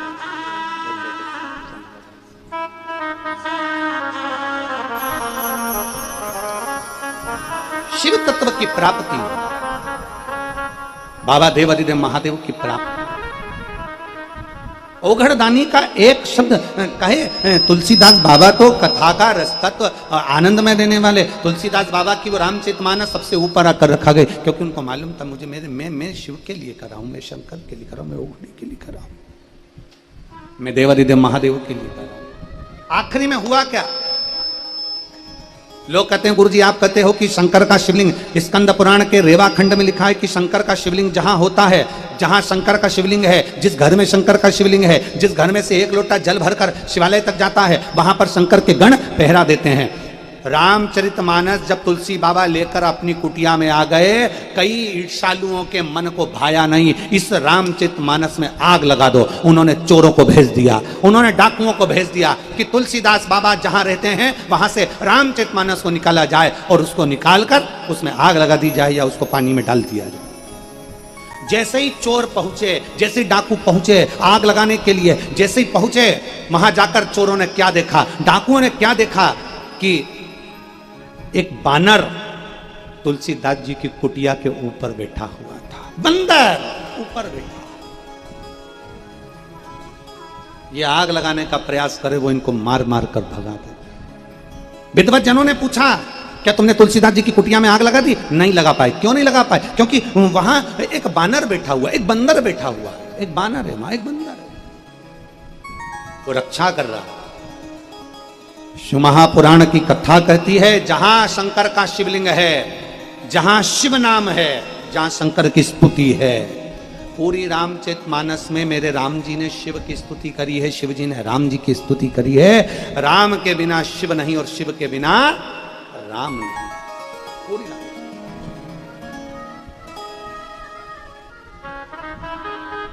राम के बिना शिव,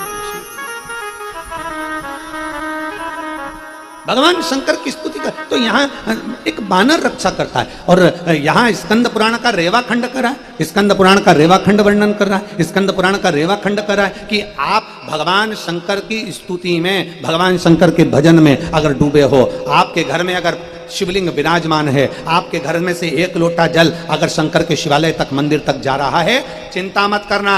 तुम्हारे घर की पहरेदारी जैसे तुलसीदास जी के घर की पहरेदारी हनुमान जी करते हैं, वैसे तुम्हारे घर की पहरेदारी स्वयं शंकर के गण करते हैं, भगवान शिव के गण करते हैं। आप अपनी भक्ति में डूबे, आप अपनी अलमस्ती में रहिए।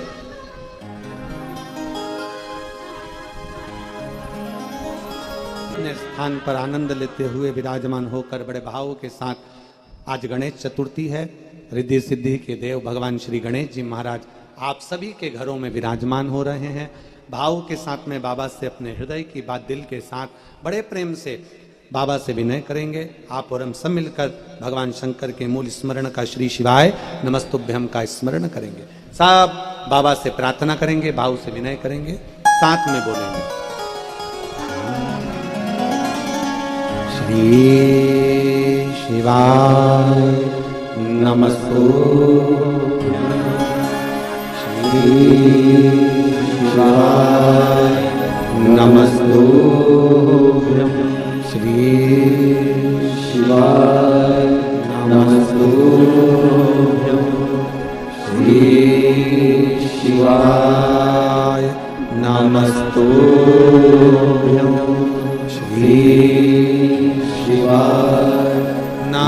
तोड़, भोला सब दुख काटो मारा, भोला सब दुख काटो मारा।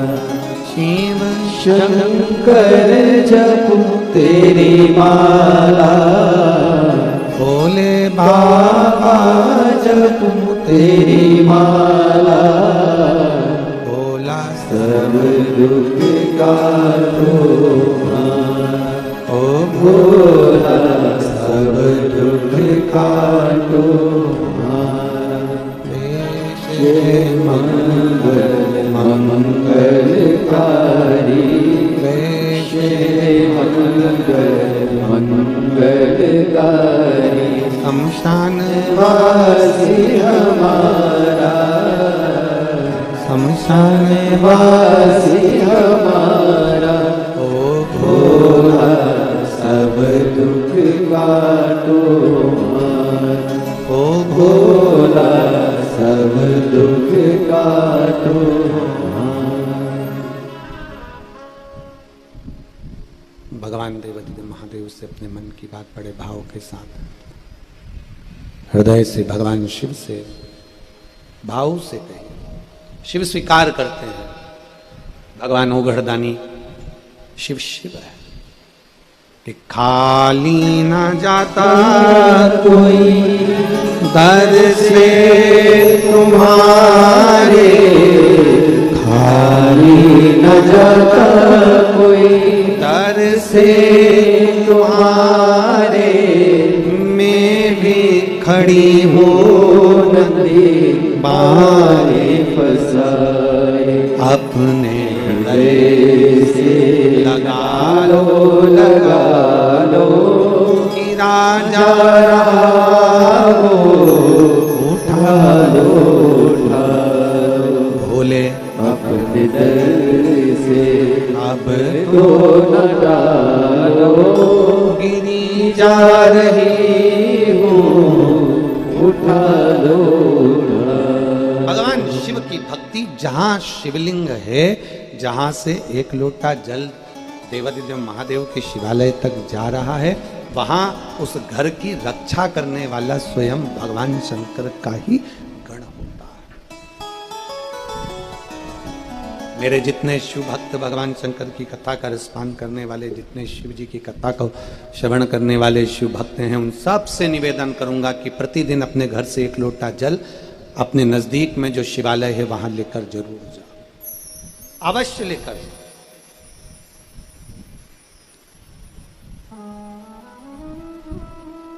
क्या होगा? आप जब एक लोटा जल भरकर यहां से घर से लेकर मंदिर तक जाओगे, मंदिर से जब लौट कर आओगे, विष्णु पुराण को पढ़िएगा। विष्णु पुराण में भगवान कह रहे हैं,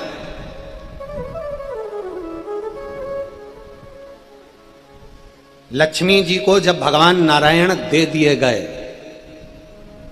लक्ष्मी जी की मां माता ख्याति देवी, भगवान विष्णु जी की सासू जी ख्याति देवी तो शंकर जी को मानती थी, और ख्याति देवी ने यह संकल्प लिया था कि मैं अपनी बेटी का विवाह शिव जी के साथ करूंगी, लक्ष्मी मैं शंकर जी को दूंगी। पर भगवान शंकर जी ने लक्ष्मी जी के मन की दशा जान ली थी कि वो नारायण से स्नेह करती है, तो नारायण के साथ में भगवान शंकर ने ख्याति देवी से कहकर लक्ष्मी जी का विवाह करवाया। लक्ष्मी जी चरणों में पड़ गई कि मुझे आज्ञा करो, मुझे आप आज्ञा दो, मैं आपके लिए क्या कर सकती हूं, मैं क्या करूं आपके लिए, आपने मुझे नारायण दिया है, आपने मुझे नारायण दिया है, मैं आपके लिए क्या कर सकती हूं।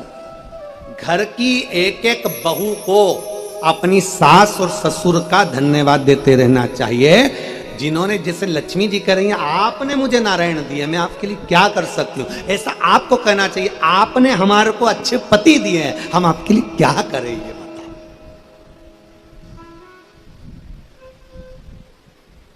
हम आपके लिए क्या करें, आपने हमें अच्छे पति दिए। वो एक लाइन आती है ना कि 100 साल जियो हमारी, हम आपने हमारे को इतने अच्छे पति दिए हैं, हमने सोचा नहीं था कि ये सब कुछ अच्छे हमारे घर में पोता पोती हो जाएंगे, बच्चे हो जाएंगे, हमारे पति अच्छे, परिवार अच्छा, सब शांति से रह रहे हैं, 2 रोटी खा रहे हैं। इससे ज्यादा अगर बड़े बंगले में भी जाकर रह लोगे तो रोटी तो 2 ही खाओगे। करोड़पति के घर में भी अगर रह लोगे तो रोटी तो 2 ही खाओगे। तो ये तो शिव की कृपा है, शंकर की उदारता, मेरे ओगरदानी की दया, ये मेरे बाबा की करुणा, ये मेरे शंकर की उदारता है, मेरे शिव की कृपा है, ये उनकी कृपा है। और मेरे ओघड़ बाबा की कृपा से, मेरे शिव जी की कृपा से, मेरे शंभू की कृपा से सुख की अनुभूति है। तो लक्ष्मी जी ने कहा, माता लक्ष्मी जी बोल रही हैं, माता लक्ष्मी जी प्रणाम कर कर कह रही, माता लक्ष्मी जी निवेदन कर रही, माता लक्ष्मी जी कह रही हैं कि आप बताइए बाबा, भोलेनाथ जी से कह रही हैं, आप बताओ मैं क्या कर सकती हूं। शंकर भगवान ने कहा, सुनो लक्ष्मी, मेरे मंदिर के बाहर, मेरे मंदिर के कक्ष में जहां नंदी बैठे उसके नजदीक में आप भी रहिए। जब कोई शिव भक्त अपने घर से जल लेकर आए, 1 लोटा जल मुझे चढ़ाए, जब वो अपने घर को कलश लेकर, लोटा लेकर वापस जाए, उसका लोटा खाली नहीं होना चाहिए। लक्ष्मी, तू स्वयं उसके अंदर बैठकर उसके घर तक चली जा, स्वयं जा। बोल बम का नारा है, जम के बोलो जरा, बोल बम का नारा है, बाबा एक सहारा है, सारी समस्या का हल 1 लोटा जल। तू उसके पीछे पीछे चल। आज लोग कहते हैं, गुरुजी 1 लोटा जल में ऐसा क्या है कि सारी दुनिया के काम हो रहे हैं, सारी दुनिया के।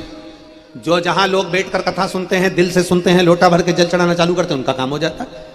कोई भाव से सुनता है, उसका काम हो जाता है। आखिर 1 लोटा जल में क्या है, शिव महापुराण में क्या है, उसके पंडाल में बैठकर कथा सुनने से क्यों इतना लाभ मिलता है? शिव खाली नहीं भेजते, खाली नहीं भेजते।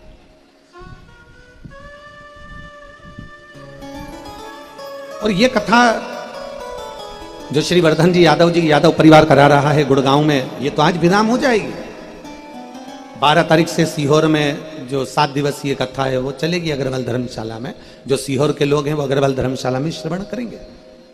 और बाहर से भी अगर कोई शिव भक्त वहां पहुंचते हैं तो उनसे निवेदन है, इतनी जगह तो धर्मशाला में रहती नहीं है, फिर भी आप भाव से सुन सकते हो तो कुबेरेश्वर धाम पे आराम से रुको, कुबेरेश्वर धाम पर भोजन करो और कथा सुनने के लिए अग्रवाल धर्मशाला पहुंचो और वापिस वहां पहुंचो। मना नहीं।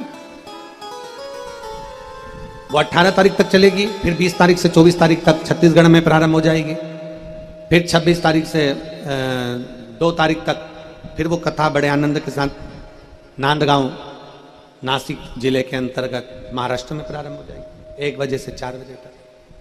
कथा का रसतत्व अपने भीतर होता है। शंकर भगवान का चढ़ाया गया 1 लोटा जल सारी समस्या का हल है, ये निश्चित है। एक एक पुराण में, एक एक शास्त्र में देख लीजिए, पंडित जी पूजन कराने बैठेंगे तो लोटा पास में रखेंगे।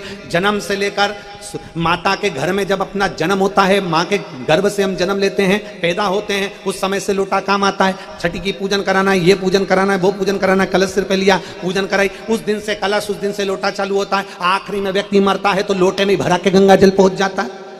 लोटा शुरू से चला, आखिरी तक चला और सारी समस्या का हल 1 लोटा जल। बस वो जल, 1 लोटा जल जो हम शिव को दे रहे हैं वो साधारण नहीं, वो सहज नहीं।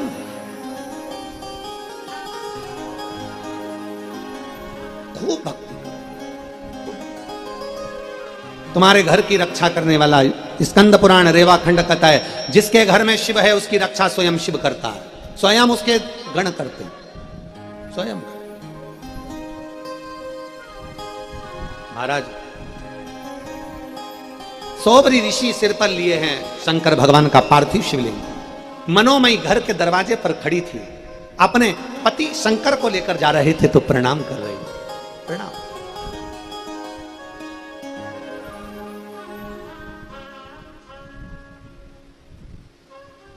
शंकर जी को लेकर जैसे सोबरी ऋषि गए मनोमयी घर के अंदर, मनोमयी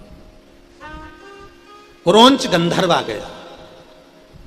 क्रौंच, अच्छी जगह पर रहने वाले की भी बुद्धि फिर जाती है कभी कभी, बहुत ऊंचे ऊंचे पद पर बैठने वाले की भी बुद्धि फिर जाती है कभी कभी। अच्छा नहीं देखा जाता, श्रेष्ठ नहीं देखा जाता, अच्छी चीज नहीं देखी जाती। बुद्धि फिर गई, बहुत बुद्धि फिरी। और क्रौंच गंधर्व मनोमयी की सुंदरता देख रहा था। मनोमयी की सुंदरता, जो मनोमयी की सुंदरता क्रौंच गंधर्व ने देखी, और मनोमयी का पति गए। सोबरी ऋषि तो विसर्जन करने के लिए शिवलिंग का, क्रौंच गंधर्व प्रवेश कर गया सोबरी ऋषि के घर में। मनोमयी अंदर रसोई घर में कार्य कर रही थी, और वहीं पर क्रौंच गंधर्व प्रवेश कर जाता है। वहीं पर क्रौंच गंधर्व अंदर पहुंच जाता है। मनोमयी अपने कार्य में लगी, उसके स्मरण में नहीं आया कि कोई मेरे कक्ष के अंदर प्रवेश कर गया। क्रौंच गंधर्व अंदर प्रवेश करा, मनोमयी का हाथ पकड़ा, हाथ पकड़कर खींच कर लेकर जा रहा था। इतने में सोबरी ऋषि आ गए। शिव जी का विसर्जन कर कर सोबरी ऋषि आए।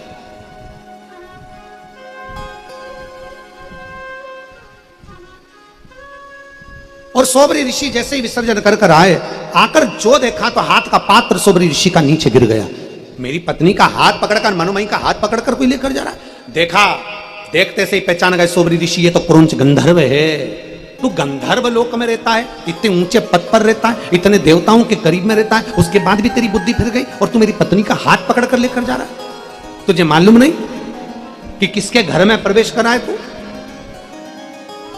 तुझे ज्ञात नहीं कि कहां तू प्रवेश कर गया? क्रौंच गंधर्व को देखा, क्रौंच गंधर्व ने मनोमयी का हाथ छोड़ दिया। मनोमयी का हाथ छूटा। सोबरी ऋषि ने हाथ में जो विसर्जन कर कर आया था, जो विसर्जन भगवान शिव जी का करा था, आते समय थोड़ा सा जल लेकर आए थे। एक नियम है, आप लोगों के यहाँ पर है कि नहीं हमें नहीं मालूम, पर ऐसा नियम है कि गणेश जी विसर्जन करने जाओ, चाहे देवी जी विसर्जन करने जाओ, चाहे पार्थिव शिवलिंग का विसर्जन करने जाओ, तो जिस तालाब में, कुंड में, सरोवर में, जल में हम विसर्जन करते हैं, वहां विसर्जन करने के बाद थोड़ा सा जल उस पात्र में, जो पात्र होता है, थाली हो, बर्तन हो, भांडा हो, जो भी है, उसमें थोड़ा सा जल लेकर आते हैं। उस जल को लाकर अपने घर के अंदर छींटते हैं। क्यों? और ये बात हमने कथा में भी कही, कई बार कही, कि शंकर जी को जल चढ़ाने के लिए जाओ, जल चढ़ाने के बाद थोड़ा सा जल अपने कलश में जरूर लेकर आओ। खाली मत आइए, थोड़ा सा लेकर आइए। खाली मत आओ, उसको थोड़ा सा लेकर। अब सोबरी ऋषि के हाथ में वो जल का पात्र था, उन्होंने हाथ में जल लिया और जल लेकर उन्होंने श्राप दे दिया, रे क्रौंच गंधर्व, मैं तुझे श्राप देता हूं। हे क्रौंच, मैं तुझे श्राप देता हूं, तू गंधर्व होकर ऊंचे पद पर बैठने के बाद, ऊंची प्रतिष्ठा में बैठने के बाद भी तूने मेरी पत्नी को छलना चाहा। मैं तुझे श्राप देता हूं, अगर मैंने दिल से पार्थिव शिवलिंग का पूजन करा है, मैंने दिल से पार्थिव लिंग का निर्माण करा है, तो मैं तुझे श्राप देता हूं कि तुम जैसे चुपचाप से आकर मेरे घर में घुसा, ऐसे ही तू चूहा बनकर प्रवेश करेगा जगह जगह, तू चूहा बन जाएगा। रोने लगा गंधर्व, आंख से आंसू बहने लगे, आंख से आंसू, नेत्रों से जल बहने लगा, आंखों से आंसू बहने लगे। और नेत्रों से जल बहते बहते, नेत्रों से जल बरसते बरसते, क्रौंच गंधर्व थोड़ी ही देर में जल बहते बहते जैसे चूहा बन गया। चूहा बनते से जो शंकर जी का अभिषेक करा था, पूजन करा था, पूजन कर कर जो विसर्जन करा था, पूजन के वहीं पर थोड़े बहुत अक्षत के दाने पड़े हुए थे, थोड़े बहुत सामग्री पड़ी हुई थी। उस क्रौंच गंधर्व ने चूहे बनकर उसको खाया।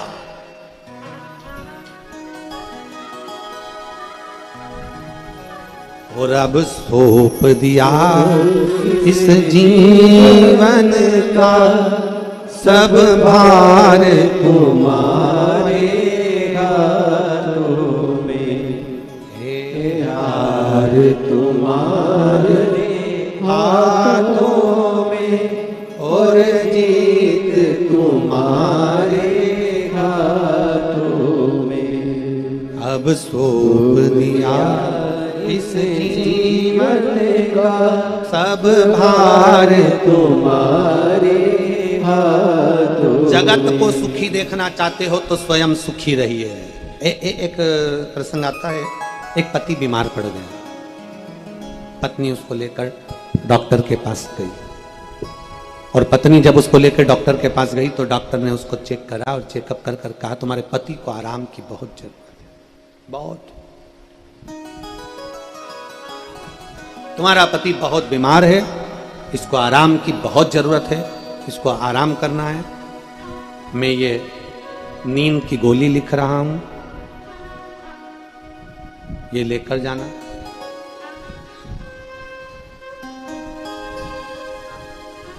पत्नी ने डॉक्टर साहब से पूछा नींद की गोली इनको कितने बजे खिलाऊं? डॉक्टर साहब ने कहा नींद की गोली पति को नहीं खिलाना है, तुझे खाना है।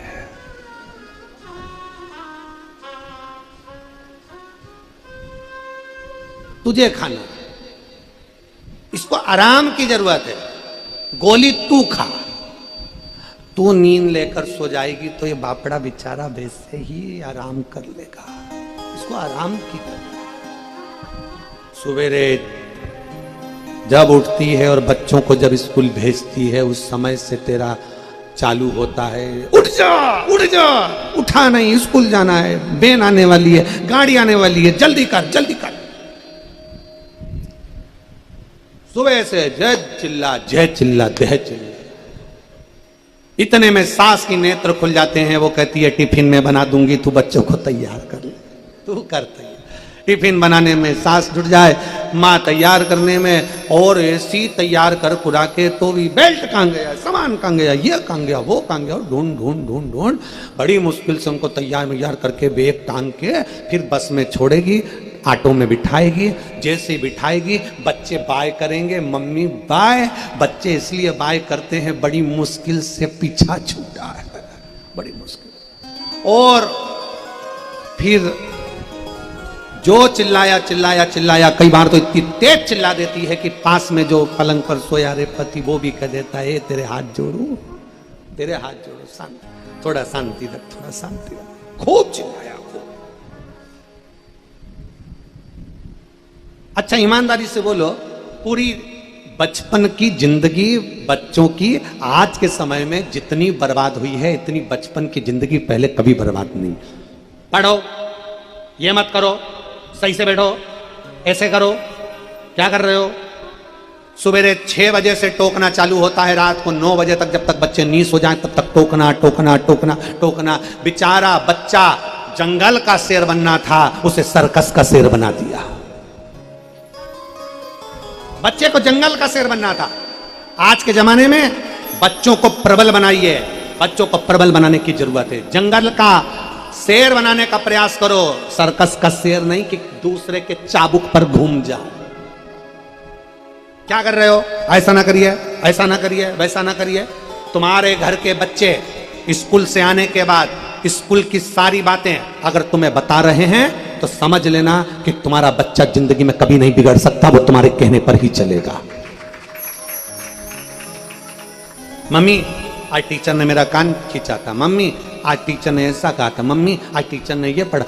बच्चे अगर बता रहे हैं, अपने माता पिता को सब कुछ बता रहे हैं, तो तुम्हारा बच्चा कभी नहीं बिगड़ सकता। बच्चा उनका बिगड़ता है जो अपने माता पिता को कुछ बताता ही नहीं है, अपनी मर्जी से जी रहा है। स्कूल में जो हो रहा है निपट लेंगे, कर लेंगे, जो होगा होमवर्क करा ना करा सब अपनी मर्जी से चल रहा है, सब अपनी मर्जी। बच्चों को बहुत बांधने की जरूरत नहीं है। बच्चों को बांधने की जरूरत पड़ती है जब बच्चा 11th में पहुंचे, 10th में पहुंचे, 12th में पहुंचे, तब उसको खींचने की जरूरत पड़ती है। बच्चे जब छोटे हैं उनको खूब आनंद से अपनी जिंदगी जीने दो, खूब अलमस्ती के साथ में। बच्चा एकदम नहीं कुछ काम करता, सुस्त होकर बैठ जाता है तो फिर डॉक्टर के पास लेकर जाते हैं। ये कुछ बोलता नहीं है गुरुजी, डॉक्टर साहब इसका कोई तोड़ है क्या? ये बोलता नहीं है। डॉक्टर साहब ने उसको टेबलेट दे दी, ऐसी ऐसी दवाइयां देता गया, डॉक्टर इतना हाई डोज देता गया, बच्चा शुद्धि में रहने लगा, उसका ध्यान चले गया, उसकी विचार दृष्टि चली गई, वो कुछ सोच ही नहीं पाता था। बच्चा जितना आनंद के साथ खेले खेलने दो, बच्चा जितना आनंद के साथ पढ़े उसे पढ़ने दो, उसको टॉर्चर ना करिए, बार बार जरा जरा सी बात के लिए टॉर्चर ना किया जाए।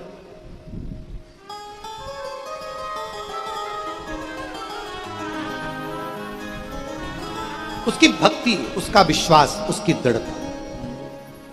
और मैंने तेरे ही भरोसे बाबा, तेरे ही भरोसे हवा विच उड़ती जावांगी बाबा डोर डोर तो छड़ी नाम कटी जागी भोले में तेरी पतंग शंभो मैं में तेरी पतंग हवा बिच उड़ती जावागी बाबा डोर डोर तो छड़ी नाम निकलती जावागी भोले में तेरी पतंग शंभो में तेरी पतंग हवा बिच उड़ती जावागी बाबा डोर डोर तो छड़ी नाम कटी जावागी। एक प्रबलता का भाव रखिए।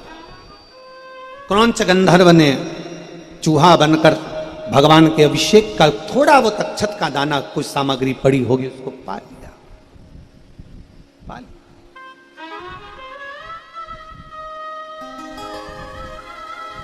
सही कहे ना, अगर ईमानदारी की बात में अगर बात वर्णन करें, शिव महापुराण में एक बात बड़ी सुंदर आती है, बड़ी सुंदर। कभी आप स्मरण करिएगा अपने चित्त का, अपने आनंद का। शिव महापुराण में एक बात बड़ी सुंदर है। थोड़ा दुनिया के लोगों को भले बुरा लगे, पर सत्यता का प्रतीक है। शिव महापुराण की कथा में एक बात आती है, जिसके घर में शिवलिंग नहीं, जिसके घर में शिवलिंग नहीं, शंकर का शिवलिंग जिसके घर में नहीं है, उस घर का अन्न का भाग ग्रहण करना भी श्रेष्ठतम नहीं है। कारण क्या है? आप आए हो किसी के घर में, आपने वहां से बिस्कुट लिया, आपने उसके यहां से रसिया ले लिया, बिस्कुट ले लिया, कोई मिक्सचर ले लिया, कोई सेव ले लिया, तुमने सेब ले लिया, केला ले लिया, खा लिया। पर उसके घर में अगर शिवलिंग रहता है तो उसके रसोई घर में जितनी सामग्री रहती है वो शंकर की दृष्टि में रहती है। शिव के पास पहुंची ना पहुंची, पर रसोई घर में बना है, शंकर की कृपा, मतलब शिव का घर है। शंकर के घर की वस्तु का पान करना हमारे लिए श्रेष्ठता। कहते हैं शिवालय भगवान शंकर का जो घर में शिवलिंग होता है वहां मेरा उघड़ दानी अकेला नहीं रहता। जिसके घर में शिवलिंग रहता है उसके घर में अन्नपूर्णा, स्वयं गणेश, रिद्धि सिद्धि और पूरा परिवार विराजमान रहता है। बोल बम का नारा है, बाबा है सहारा। आप शिव तत्व को जानेंगे, शिव को पहचान,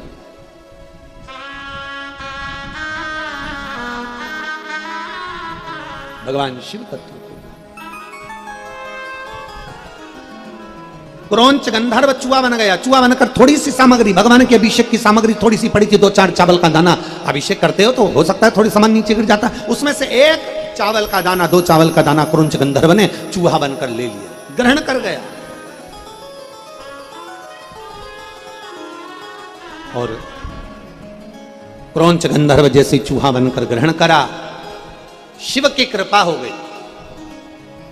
दुनिया के लोग कहते हैं शंकर पर चढ़ा जल, शंकर पर चढ़ा प्रसाद, शंकर पर चढ़ी बेलपत्र। शिव महापुराण की कथा कहती है भूल से भी शंकर का चढ़ा जल आचमन कर लिया या बेलपत्र का सेवन कर लिया।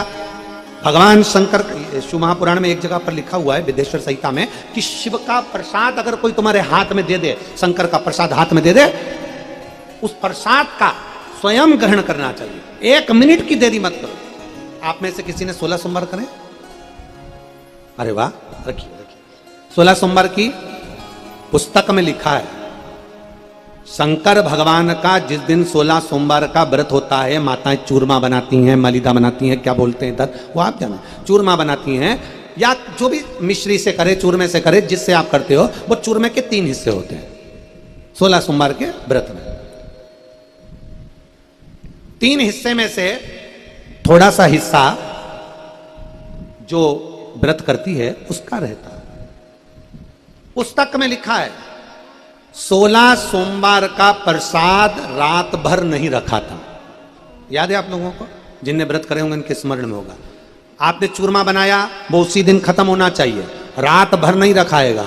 16 सोमवार करने वाली माताएं, संकट सोमवार करने वाली माताएं, व्रत करने वाली माताएं ये जानती है। इसलिए शिव महापुराण की कथा में भी लिखा, शंकर का कोई प्रसाद दे दे तो उसको रात भर नहीं रखना, तुरंत जैसे ही हाथ में आया प्रणाम कर लो और उसको पा लीजिए। भगवान का दर्शन हो जाए, प्रसाद मिलते से एक क्षण की भी देरी ना करी जाए, एक क्षण। 5 दिन की शिव पुराण में 4 दिन जो बेलपत्र यहां से मिलती है वो रोग मुक्ति की रहती है। 7 दिन की कथा में 6 दिन बेलपत्र मिलती है, वो रोग मुक्ति की मिलती है। और आखिरी दिन की जो बेलपत्र होती है वो भंडार की होती है।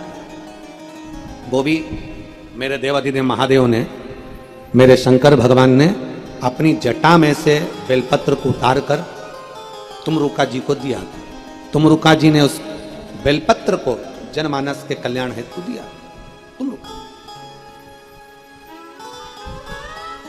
आखिरी दिन की बेलपत्र कुबेर भंडारी की रहती, लक्ष्मी। पर बाकी के दिन की जो बेलपत्र होती है, जो 5 दिन बेलपत्र मिले, 4 दिन बेलपत्र मिले, उस बेलपत्र को हाथ में मिला, घर ले गए, रात भर नहीं रखा, उसको पा लेना चाहिए। घर के लोग खा लें, आप खा लो, मना नहीं, परंतु वो रोग मुक्ति के लिए, रोग निवारण। अपने स्थान पर बैठकर भगवान शिव जी से अपने मन की बात बड़े भाव के साथ दिल से बाबा देवाधिदेव महादेव से प्रार्थना करेंगे, भाव से बाबा को निवेदन करेंगे, दिल से बाबा देवाधिदेव महादेव से कहेंगे, सब साथ में बोलेंगे बड़े भाव के साथ में।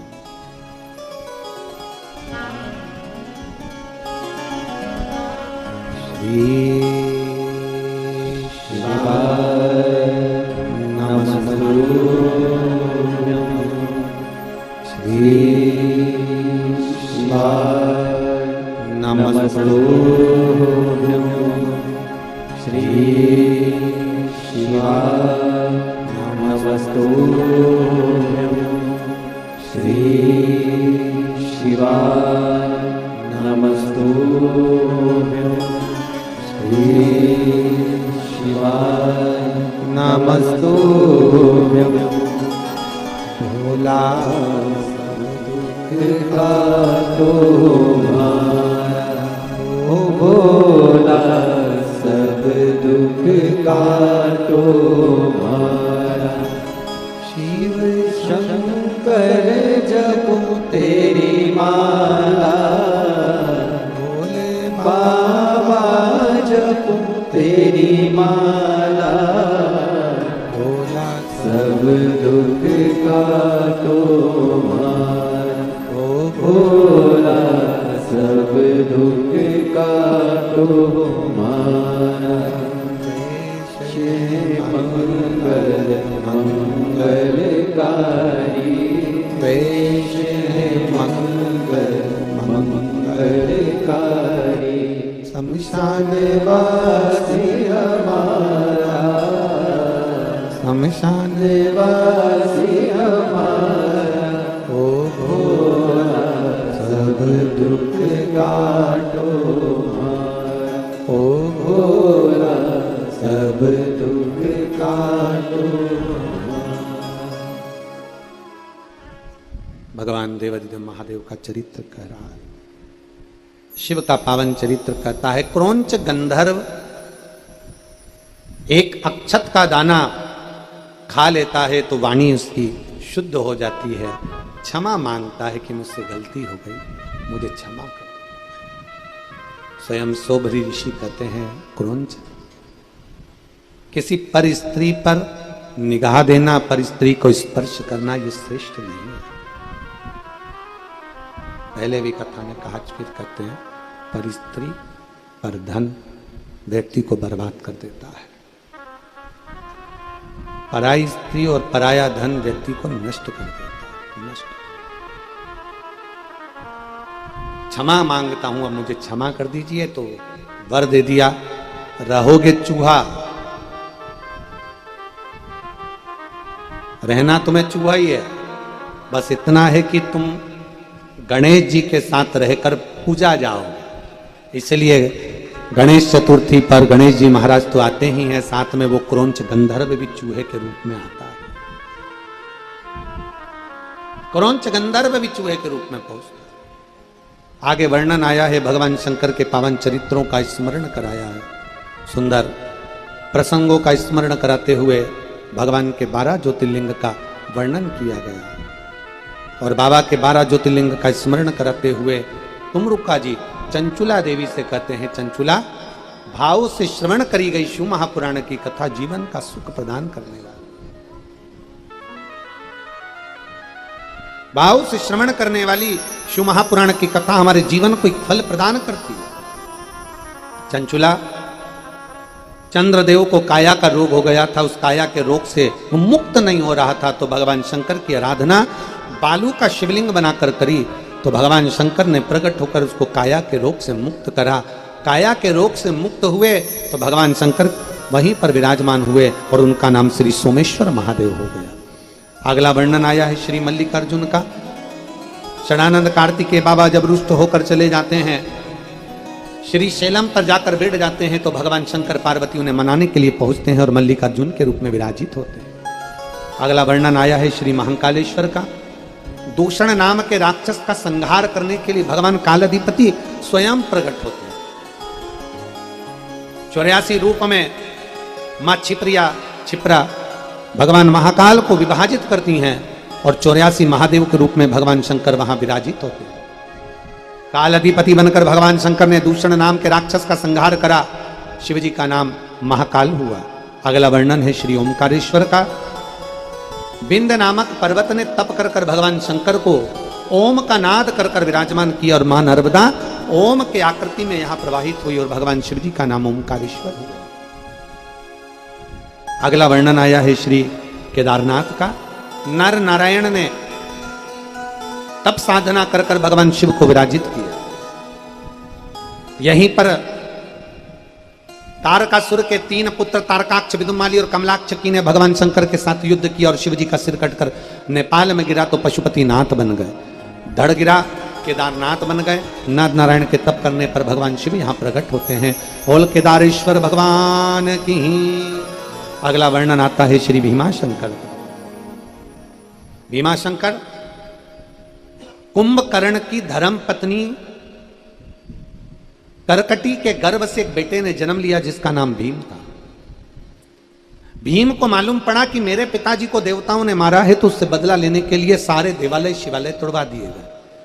तब भगवान शंकर ने आकर भीम का संहार करा और शिवजी का नाम भीमा शंकर हुआ। अगला वर्णन आता है काशी विश्वनाथ। मनु शत्रुपा ने तप कर कर भगवान शंकर को यहां विराजमान किया। भगवान शिव मनु शत्रुपा के कहने पर गंगा जी को लेकर आए। काशी में गंगा विराजमान हुई और भगवान शंकर काशी विश्वनाथ के रूप में विराजित होते हैं। अगला वर्णन आता है त्र्यंबकेश्वर का। गौतम बाबा पर गौ हत्या का दोष लग गया।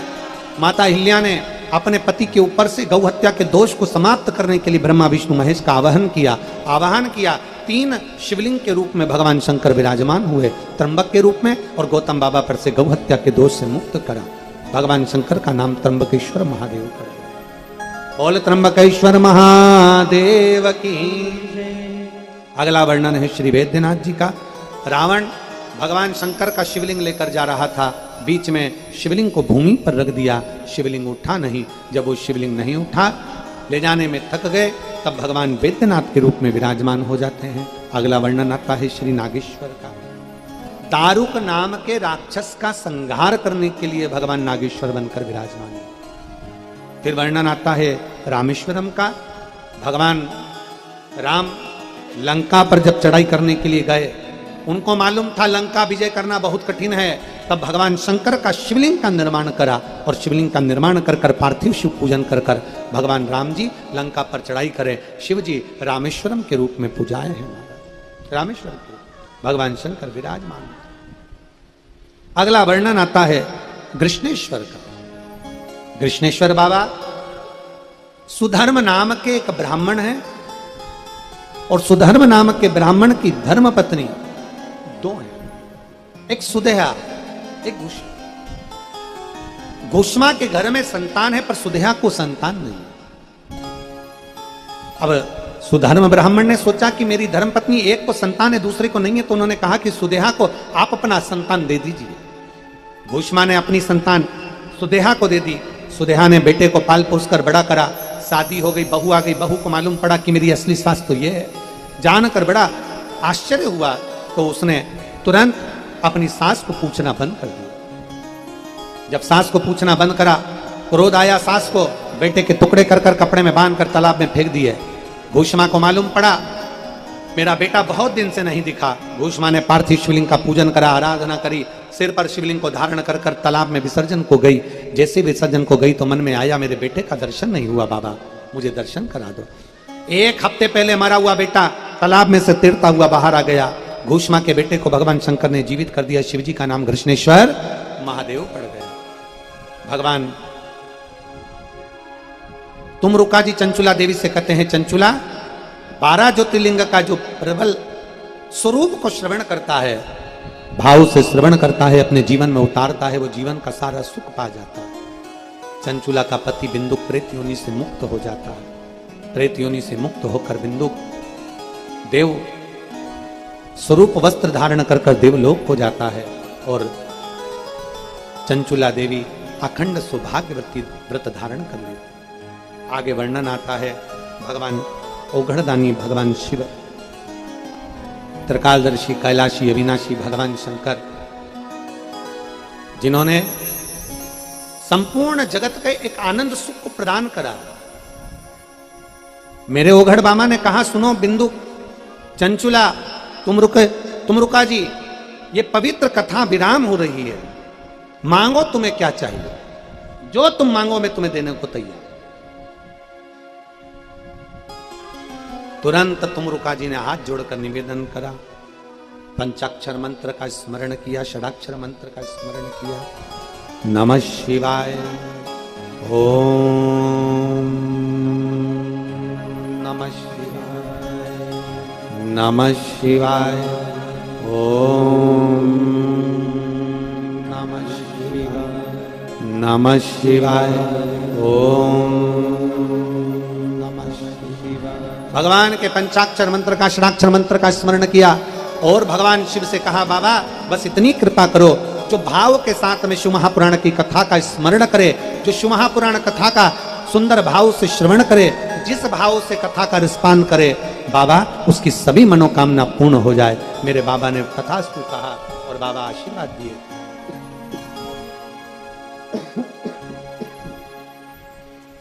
भगवान शंकर ने वर दिया, आशीर्वाद दिया और देवादिदेव महादेव की पवित्र कथा का रसपान करते हुए बिंदुक चंचुला अपने धाम को जाते हैं। ऐसी पवित्र पावन शिव महापुराण की कथा संपूर्ण विश्व के कल्याण हेतु गुरुग्राम हरियाणा में ये पवित्र कथा आयोजित थी। मैं संपूर्ण श्रोता भाई बहनों को, आस्था चैनल के सभी भाइयों को, फेसबुक यूट्यूब पर कथा श्रवण कर रहे सभी भाई बहनों को बहुत बहुत साधुवाद देता हूं। आप लोगों ने बड़े दिल से इस पवित्र कथा को भादों के महीने में श्रवण किया। भगवान शंकर आप सभी की मनोकामना पूर्ण करे। जो जिस भाव से इस कथा को सुना है, बाबा आपकी मन कामना पूर्ण करे। मेरे शंकर का एक नाम मनकामेश्वर महादेव है। शिव आप सभी की मनोकामना को पूर्ण करे। ये भाव के साथ 5 दिवसीय कथा हरियाणा की पवित्र भूमि पर आज विराम ले रही है। हर हर